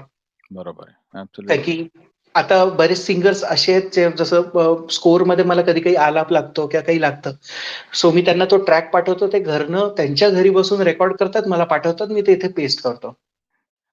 मध्ये तू एक उल्लेख केलास, की रेकॉर्ड स्कोरिंग प्रोसेस किंवा एक हं, तुझा स्वतःचा अप्रोच आहे रेकॉर्ड हं, स्कोरिंग या दृष्टीने किंवा रेकॉर्ड स्कोरिंग किंवा फिल्म स्कोरिंग हा तेवढाच महत्त्वाचा मुद्दा आहे. हं, तर तुझ्या दृष्टीने record scoring process, ideal record scoring process काय असली हं. पाहिजे आणि तुझा त्याच्या संदर्भातला अप्रोच कसा असतो? अ, सगळ्यात पहिली आय थिंक प्रोसेसची सुरुवात होते जेव्हा तुम्हाला फर्स्ट रफ कट दाखवला जातो फिल्मचा. हं, काही वेळेला असंही काम होतं, की माझं 1 आठवड्यानी शूटिंग आहे आणि मला एक सेंट्रल थीम बनवून दे. हं, काहीतरी एक थीमॅटिक आहे. तर त्यालाही अगेन वेगवेगळे अप्रोचेस आहेत. But the ideal one is always जेव्हा तुम्हाला पहिले कट दाखवला जातो. हं, तर तेव्हा तुम्हाला ॲक्चुअली समजतं, की कसं शूट केलं गेलंय, काय केलंय आणि it's a very good trigger point, किंवा तुम्ही तुमचे आयडियाज चालू करता. हं, की ह्याला मी कसं अप्रोच करू, काय करू? सो माय प्रोसेस इज की आता एक सपोज प्रकाशनी मला एक कट दाखवला, की ही हं, ही आता हे आपलं सेमी फायनल कट आहे. मग मी पहिले एक सेंट्रल थीमचा एक विचार करायला लागतो. कारण की आपल्याकडे दोन्ही प्रकारे फिल्म स्कोर्स होतात. एक म्हणजे ज्यात आपण प्रत्येक कॅरेक्टरची थीम हं, बनवली हं, जाते. म्हणजे हं. मोस्टली हे तुम्ही बघाल तर कमर्शियल फिल्ममध्ये हे खूप होतं, बरोबर. की ह्यांची थीम आहे, त्यांची थीम आहे आणि मग एक असं आहे. आणि काही सिनेमे असतात ज्यात सिनेमाची एक थीम असते, त्या मस्त. आयडियाची एक थीम असते आणि बाकीचे मग त्याचे हं, एक्सटेन्शन्स असतात. हं, हं, सो कुठला अप्रोच घ्यावा ह्याच्यात एक वेळ जातो, की आपण हे करून बघावं फिल्म. मग डायरेक्टर अशा वेळेला खूप महत्वाचा असतो ह्याच्यात. तुम्हाला काही प्रश्न सोडवून देण्यात, की नाही मला कॅरेक्टर थीम्स नकोय किंवा मला एक फिल्मची थीम पाहिजे जी डेव्हलप होत राहील हं, सिनेमाभर. हं, हं, हे सगळं ठरतं. सिनेमा जसं मी सांगितलं, की 6 रील किंवा 8 रीलमध्ये मिळतो. तर युजुअली प्रोसेस अशी असते, की एकदा रील आली, की त्याचं तुम्ही टी-सी-आरच्या हिशोबाने मार्किंग करता, सीन मार्किंग, की इथे माझा इन पॉइंट आहे, आउट पॉइंट आहे, की इथे त्याला एक क्रिसेंडो बिल्ट एक्सपेक्टेड आहे. सो या सगळ्या टेक्निकल गोष्टी आहेत ज्या तुम्ही तुमच्या सॉफ्टवेअरमध्ये अरेंजर ट्रॅकमध्ये व्हिडिओच्या नुसार तुम्ही मार्किंग्स करता. आणि काही कंपोजर्स आहेत ज्यांना रँडमली स्कोर करायला आवडतं. म्हणजे पहिले ते क्लायमॅक्सचं काहीतरी करतील किंवा इंटरव्हल पॉइंट पहिले स्कोर करतील. त्याच्यातनं त्यांना काहीतरी सापडेल आणि मग ते सुरू करायला घेतील. मी नेहमी लिनियर पद्धतीने स्कोर करतो. बरं. नेहमी. हं, त्याचा फायदा हा होतो, की सिनेमात मला शिरायला ते बरं पडतं. हं, हं, कारण की मी मग ऑडियन्स सारखाच असतो, की आता काय होईल, आता काय म्हणजे तसं तर कट पाहिलेला असतो म्हणून तसं माहिती असतं, हं, सिनेमात हं, काय होतंय. पण हं, काम करताना आपलं म्युझिक कसं जातंय, हं, असं ते लिनियरली जायचा एक आपला एक फायदा आहे. तो मी ते नेहमी एक्सरसाइज करतो चॉईस. हं, हं, हं. तसं काम करायला. ओके. आणि पहिली स्टेज ही मिडी प्रोग्रामिंग असते. हां. हं, जिथे मिडी मॉकअप आपण म्हणतो, की सगळे जे हं. इन्स्ट्रुमेंट्स आहेत किंवा ऑर्केस्ट्रल हे असतील, सेक्शन्स असतील, तर तुम्ही सगळं ते प्रोग्रामिंग करता. तुम्ही थेट लाईव्ह रेकॉर्डिंग्सनं इंटरेस्टिंग. जात नाही. हं, कारण की त्या पिसवरती खूप चर्चा व्हायची असते. डायरेक्टर तुम्हाला शिफ्ट करायला सांगेल. टेम्पो कमी जास्त होऊ शकतो किंवा एडिटमध्ये चेंजेस होऊ शकतात, ज्यांनी हं, म्युझिक तुम्हाला एडिट करावं लागतं. हं, हं, सो अख्खा सिनेमा एकदम तुम्ही मॉकअप तयार केला सगळा, हं, की मग शेवटच्या पार्टमध्ये नेहमी लाईव्ह रेकॉर्डिंग्स होतात. हं, हं. सो दॅट पीसेस आणि हे सगळं डिफाईन्ड असतं की इथे फ्लूट हवी आहे, इथे सितार करायची आहे, इथे व्हायलिन असणार आहे, व्हिओला असणार आहे, इथे काही चेलो करूया, हे सगळं डिफाईन्ड असतं. आणि मग 16 ट्रॅक्स त्याचे तयार करून जो मिक्स डाऊन आहे ओव्हरऑल स्कोरचा तो करून मग तो फिल्म मिक्सला जातो. ही पण मग ह्या त्याची सगळ्या टेक्निकल प्रोसेसला प्रोसेस. किती वेळ लागतो साधारण? एक महिना ते 1.5 महिना साधारण जातो. म्हणजे ऍक्च्युअल कामाचे दिवस मे बी 25 एक दिवस असतील, पण सगळं म्हणजे डायरेक्टर येणार, बघणार, करेक्शन हे सगळं पकडून 1 महिनाभर तर लागतो कुठल्याही फिल्मला. आणि तेवढा वेळ दिलाच गेला पाहिजे. तेवढं नाहीतर मग मॅच्युअर व्हायला. नाहीतर रश मध्ये अरे 3 दिवसात एक रील करून द्यायची, मग प्रॉब्लेम्स होतात मग. बरोबर आहे. दुसरा एक असा की एक क्रिएटिव्ह माणसाची एक दुसरा चॅलेंज असतो की कधी थांबायचं, काय वेळेला नाही अजून रिफाईन करू, अजून रिफाईन हो. करू, अजून रिफाईन करू. तर हो. तुझा एंड पॉइंट तू कसा ठरवतोस की बस आता ह्याच्या पुढे आपण आता काही रिफाईन करायचं नाही? फिल्म करताना बॅकग्राऊंडच्या स्पेशली एक स्टेज येते ज्याच्यानंतर तुम्हाला काही नवीन सुचणं बंद होतं नॅचरली. तो एक चांगला एक सिग्नल असतो की आय थिंक आता तुम्हाला जे करायचंय तुम्ही करून झालंय, हे तेव्हा वाटतं. पण जेव्हा मग फिल्म परत मिक्सला जाते तेव्हा मग परत डोक्याला हात मारून घ्यायची वेळ येते. अरे मी इथे हे का नाही केलं, मी इथे ते का नाही केलं, कारण की अशा वेळी काय करतोस? अशा वेळी काही नाही, मी सोडून एकटा देतो. चिडचिड करतो. कारण की काय करणार, बर कारण की आता मला ते लक्षात आलंय की आजचं केलेलं काम उद्या वाईटच आपल्याला वाटणार आहे स्वतःच. सो तुम्ही किती चेंजेस करत जाल ह्यालाही एक तुम्हाला लिमिट मर्यादा ठेवायला. असते. काय की फिल्म आहे, तिला रिलीज ठरलाय, एक शेड्यूल ठरलाय की तुम्हाला या दिवसात हे संपवायचंय. सो मग सगळं स्ट्रगल तोच आहे की तू the best of the ability करा, सो दॅट मिनिमल तुम्हाला हे राहतील की अरे मी हे नाही करू शकलो. पण आता हेच एवढं सगळं डेडलाईन्स असतात, टाईट प्रेशर असतं. तर ह्या प्रेशर म्हणजे टाईम, स्पेशली टाईम प्रेशर, की लोकं मागे लागलेले असतात. हो, ऑलमोस्ट हो. डोक्यावर बसलेले हो. असतात, की नाही हे 10 दिवसात करून दे, 5 दिवसात करून दे, 2. आणि this is a very common feature if I may say so. Absolutely common. तर मग तू ह्या टाईट डेडलाईन्सना कसा काय फेस करतोस? म्हणजे how do you manage that? Sir मी पहिल्यापासून ह्याच्यात एक फायदा झाला की मी बिकॉज मी कधी कोणा प्रोग्रामर्स बरोबर काम करत नाही. मी शक्यतो टीम ठेवत नाही. सो त्यांनी होतं असं की मला नेहमी ते सुरुवातीपासून प्रेशर राहिलंय, काही करायचंय तर मला एकट्याला करायचंय. सो जेव्हा मी कामाला बसतो आणि जेव्हा माझ्या लक्षात येतं की आता ह्याची डेडलाईन आली आहे, I can do stretches of music in one go. ते एक आहे की दॅट आय हॅव डेव्हलप्ड की वेन नीड कम्स. कारण की आणि ते गरजेचे असतं, कारण की जेव्हा खूप जास्त सूट मिळते तेव्हा तुम्ही सुटता, तुम्ही करत नाही काम सिन्सिअरली. सपोज एका डायरेक्टरने म्हटलं अरे तुला हवा तेवढा वेळ घे, तर काहीच नाही होणार. काहीच तर होणार ते नाही. एक थोडं ते प्रेशर असणंही आवश्यक असतं. म्हणजे सो ते दॅट इंग्रजीमध्ये एक म्हण आहे की the work occupies the time available. हो. तर in a way having a deadline actually works in favour, की तुला फायदा होतो त्याचा, की हो. डेडलाईन आहे सो दॅट ते एक क्रिएटिव्ह ज्युसेस सुरू होतात हो. आणि ते एक वेळेत प्रोजेक्ट हो. संपतो. कारण की सर ह्याला एक छोटी ऍडिशन अशी आहे की मी एक हॅन्झिमरचे एक इंटरव्ह्यू ऐकला होता. त्यात ते म्हणाले होते विच इज सो 100% ट्रू.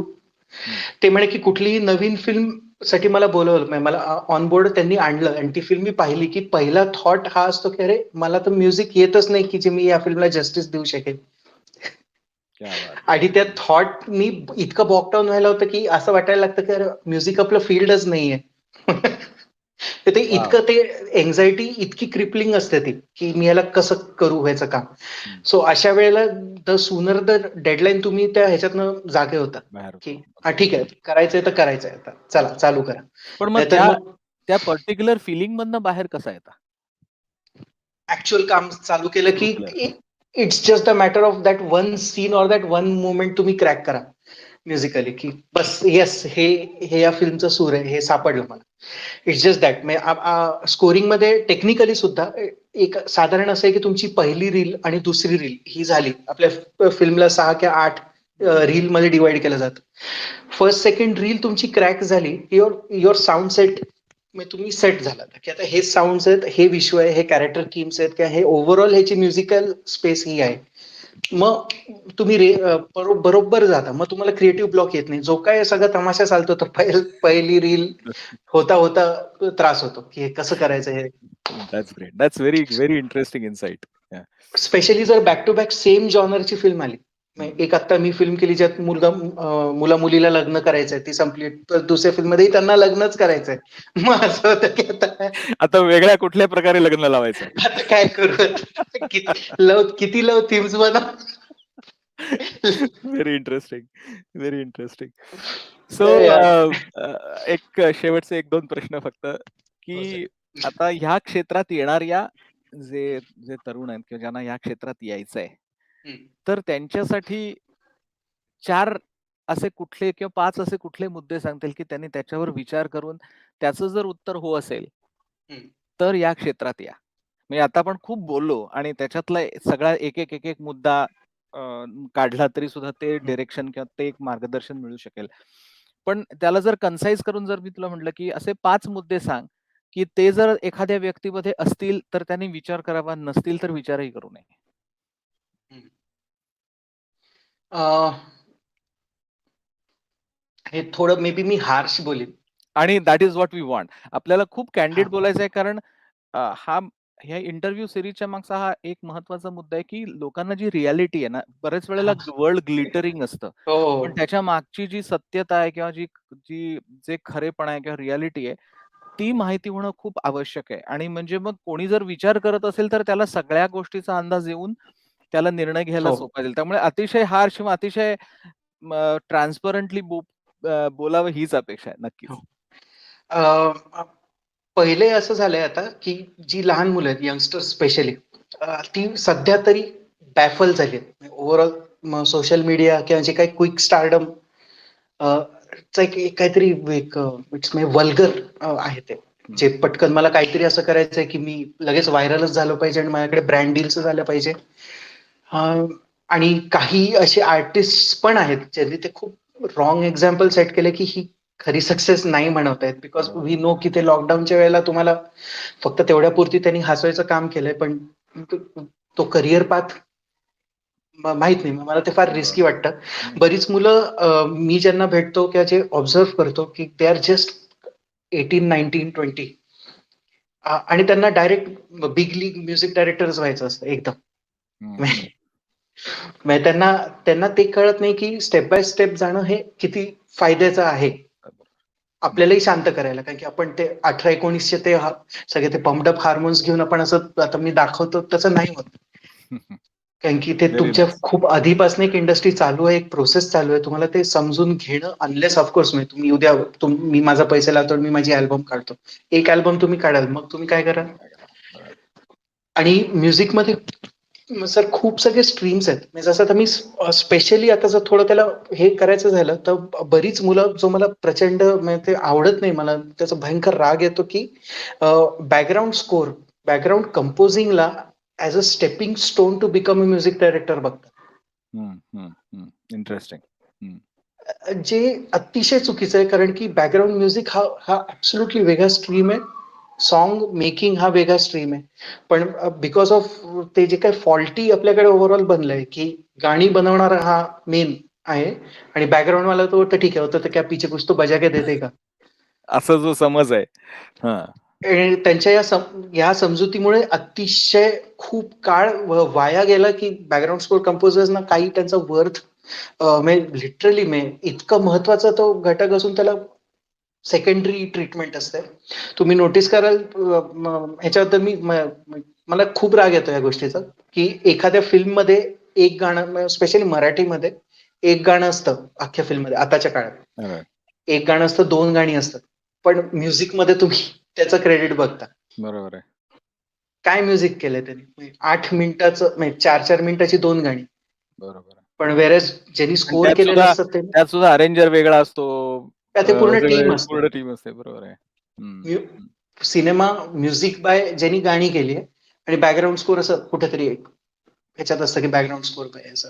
मग त्या संदर्भात तुला कधी असं वाटलं तर नाही का, की कधी कोणाशी बोलावं किंवा काही एक मी आपल्या जवळच्यांकडे आपण हे व्यक्त करू शकतो, जे जवळचे मित्र आहेत. पण स्टिल आता मग आपल्याकडे सिस्टम बदलायला खूप वेळ लागतो. या बरोबर. सो म्हणजे परत आपण जर तिथे हां. आलो, की हं, मग ही जी मुलं असतात काही, की ही हं, बॅकग्राऊंड करायला येतात कारण की यांना वाटतं, की आता एंट्री कशी मिळेल गाणी करायला, तर आपण बॅकग्राऊंड करूया. हं, हं, हं. आणि मग ते इथे सिन्सिरिटीने काम करत नाही. कारण की त्यांचं सबंध लक्ष मग गाणी ऐकवायची आहेत, हे करायचं आहे. तर तुम्ही फोकस्ड राहा, की तुम्हाला गाणी बनवण्यात इंटरेस्ट आहे. तुम्हाला फिल्म स्कोरिंगमध्ये इंटरेस्ट आहे, हं, हं, की तुम्हाला सिंगल्स करायचे आहेत, किंवा तुम्हाला तुमचं इंडिपेंडंट करियर करायचं आहे. ॲज फार हं, एज आता माझं विश्व हे सिनेमाचं विश्व आहे, फिल्म स्कोरिंगचं विषय आहे. तुम्हाला फिल्म स्कोरिंग करायचं आहे ना, तर तुम्हाला फिल्म स्कोरिंगवर just try to be the master of that art form. तुम्ही जम्प जसं मी फ्रँकली सांगतो, की मी हे अनुभव घेतला. मला माझे काही एक्सपिरियन्सेस ओव्हरऑल फंक्शनिंग जसं असतं, की तो एक एक पण मुद्दा आहे, की गाणी बनवणे हा ट्रॉमेटायझिंग एक्सपिरियन्स वाटतो मला इंडस्ट्रीमध्ये बरं, बरं. म्हणजे पर्सनली. कुठल्या दृष्टीने? एक तर प्रत्येकाला त्याच्या आवडीची प्लेलिस्ट तुमच्यावर थोपवायची असते. बरं. तुम्ही त्या ला जे ट्रुथफुली जे केलं पाहिजे ते तुम्ही कधी करत नाही. तुम्हाला प्रोड्युसर सांगेल, की माझ्या मुलीला या गाण्यावर नाचायला खूप आवडतं, तर असं काहीतरी कर. मग डायरेक्टर म्हणतो, "अरे, तो इंटरनॅशनल आर्टिस्ट किती छान आहे, तसं काहीतरी कर." पण फिल्मची डिमांड काहीतरी वेगळीच असते. सो हं, मला अशी कॉफी प्रकाश एकच डायरेक्टर आहे, म्हणजे वन ऑफ द फ्यू. एक प्रकाश आहे, समीर विद्वंस झाले, की असे काही जण आहेत ज्यांना तो सेन्स आणि जे फार ते रिस्पेक्ट करतात ती स्पेस हं, क्रिएटिव्हली, हे हं, हं, म्हणते. हं, नाहीतर अदरवाईज असं की हेच पाहिजे, हेच नको. मग तो एक 3-4 ऑप्शन करून दाखवतो. कॉफी आणि बरंच काहीसाठी मी गाणी केली, की हं. आत्तापर्यंतही तुम्ही बघाल तर मी गाणी फक्त प्रकाशसाठीच केली. बरं. बाकी मी नाही करू शकलो. हं, टू बी हं, व्हेरी ऑनेस्ट, आणि मी पर्स्यू करणं बंद केलं. कारण की एक तर मला हे वाटत मला मला जबरदस्ती गाणी करावी लागायची. मला आवडायचं नाही. आणि असं 1-2दा झालंय, की मी ईगरली मला I wanted to do the project for the score. हं, हं, हं, हं, हं. पण ते गाण्यांच्या चक्करमध्ये हेही नाही आणि तेही नाही. मग मी I took a decision very frankly, की I will do songs only for those ज्यांच्याबरोबर मी कम्फर्टेबल आहे, जे माझ्याबरोबर कम्फर्टेबल आहे, आणि जे काहीतरी करायचा प्रयत्न करू. We may fail but let's try. बरं. फक्त या लोकांवर मी कम्फर्टेबल आहे, कारण की मला सॉन्ग मेकिंगमध्ये करियर पर्स्यू करण्यात बिलकुल इंटरेस्ट नाही. I am interesting. Extremely focused on focused on background scores. The score. Great, great. I love it like right, anything. Right. So आणि हे तुम हां, हे हे खरं. इथे हं, हं, इथे प्रॉब्लेम होऊन जातो, की हं, तुम्ही बाउंड्री डिफाईन करत नाही. मग तुम्ही हं, येऊन मग सगळं शोधायला घेता, आणि मग सगळं जे मी फेस केलं, की हं, स्टेबल माइंड नसल्यामुळे कितीतरी वर्ष तुम्ही वाया घालवता हं, जंपिंगमध्ये. हं, हं, हं, हं, सो ते एक करणं आवश्यक आहे, की तुम्ही पहिले तुमचा इंटरेस्ट शोधून काढायचा प्रयत्न करा. हं, हं. पण ते वेगवेगळ्या गोष्टी केल्याशिवाय तो एक फायनल हं. हां, धिस इज माय कॉलिंग हे कळणंही कठीण आहे ना? म्हणून असिस्ट करावं. हां, ओके, ओके. हं. डायरेक्ट स्वतः काहीतरी आता मी करून जाण्यापेक्षा एक स्टेज आधी कोणाला तरी असिस्ट करावं. तरच तुम्हाला लगेच समजेल, 1, 2, 3 महिन्यात समजेल, की हे तुमचं आहे कॉलिंग आहे कॉलिंग की की नाही? नाहीये. हं, पण ते करा. तेच बरोबर, कोणाला करायचं नाहीये. बरोबर. ॲब्सोल्युटली. सो ग्रेट आणि it was a very, very interesting experience. खूप गप्पा मारल्या आपण, खूप बोललो आणि तुला यश मिळतच आहे. खूप चांगल्या-चांगल्या फिल्म्स आणि चांगल्या-चांगल्या प्रोजेक्ट्सवर आता तुझं नाव येतंय. तुला यापुढेही असंच मोठं सुयश मिळत जावो, अनेक अवॉर्ड्स मिळत जावो. Thank you. तू तिथे ते घेण्यासाठी उपस्थित राहत जावो. आता मी राहतो. नाही सहज गंमत जोक्स अपार्ट. पण अशी मनःपूर्वक शुभेच्छा आणि आई पुस्तकला आणि सॉनिक ऑक्टेव्हजला हा थँक यू सर. इंटरव्ह्यू दिल्याबद्दल मनःपूर्वक माझ्यातर्फे आणि सॉनिक ऑक्टेव्हजतर्फे, आई पुस्तकतर्फे तुझे मनःपूर्वक आभार. आणि अ, ही आशा की जेव्हा-जेव्हा असे काही प्रोजेक्ट्स असतील त्यावेळेला तुझं सहकार्य आम्हाला नेहमी नक्की सर. मिळेल. आणि मला तुम्हाला थँक्स बोलायचंय, कारण की हा माझ्या आयुष्यातला पहिला इंटरव्ह्यू आहे. Oh great! So so that's very nice. So ज्या काही चुका झाल्या त्या त्यामुळे झाल्यात, कारण की मला याची सवय नाही. नाही, नाही हरकत नाही. पण ॲक्चुअली आपण जसं पूर्वी म्हटलं तसं, हो. की हा मनातलं आपल्या गुज्या हो. गोष्टी आहेत. आणि आपण असं काही स्क्रिप्टेड मी प्रश्नही काढले नव्हते किंवा तू उत्तरही नाही, ठरवली नव्हतीस, कारण ती नाही. प्रोसेसच नाहीये. आपण जे सहज उलगडत जाईल, जे उमलत हो. जाईल तसं बोलणार होतो. आणि माझ्या दृष्टीने खूप छान मुद्दे तू काही-काही सांगितलेस, की जे ज्यांना या क्षेत्रात यायचं आहे किंवा इव्हन समजून घ्यायचंय या क्षेत्राला, हं. तर त्यांच्यासाठी खूप छान मनोरंजक माहिती तू दिलीस. तर हो. त्याच्यामुळे खूप छान इंटरव्ह्यू झाला आणि थँक यू सो मच. पुन्हा एकदा thank you sir. Thank you. माझ्यातर्फे, सॉनिक ऑक्टेव्हज तर्फे आणि आयपुस्तक तर्फे तुझे मनःपूर्वक आभार. Thank you. Thank you so much thank sir. Thank you. You.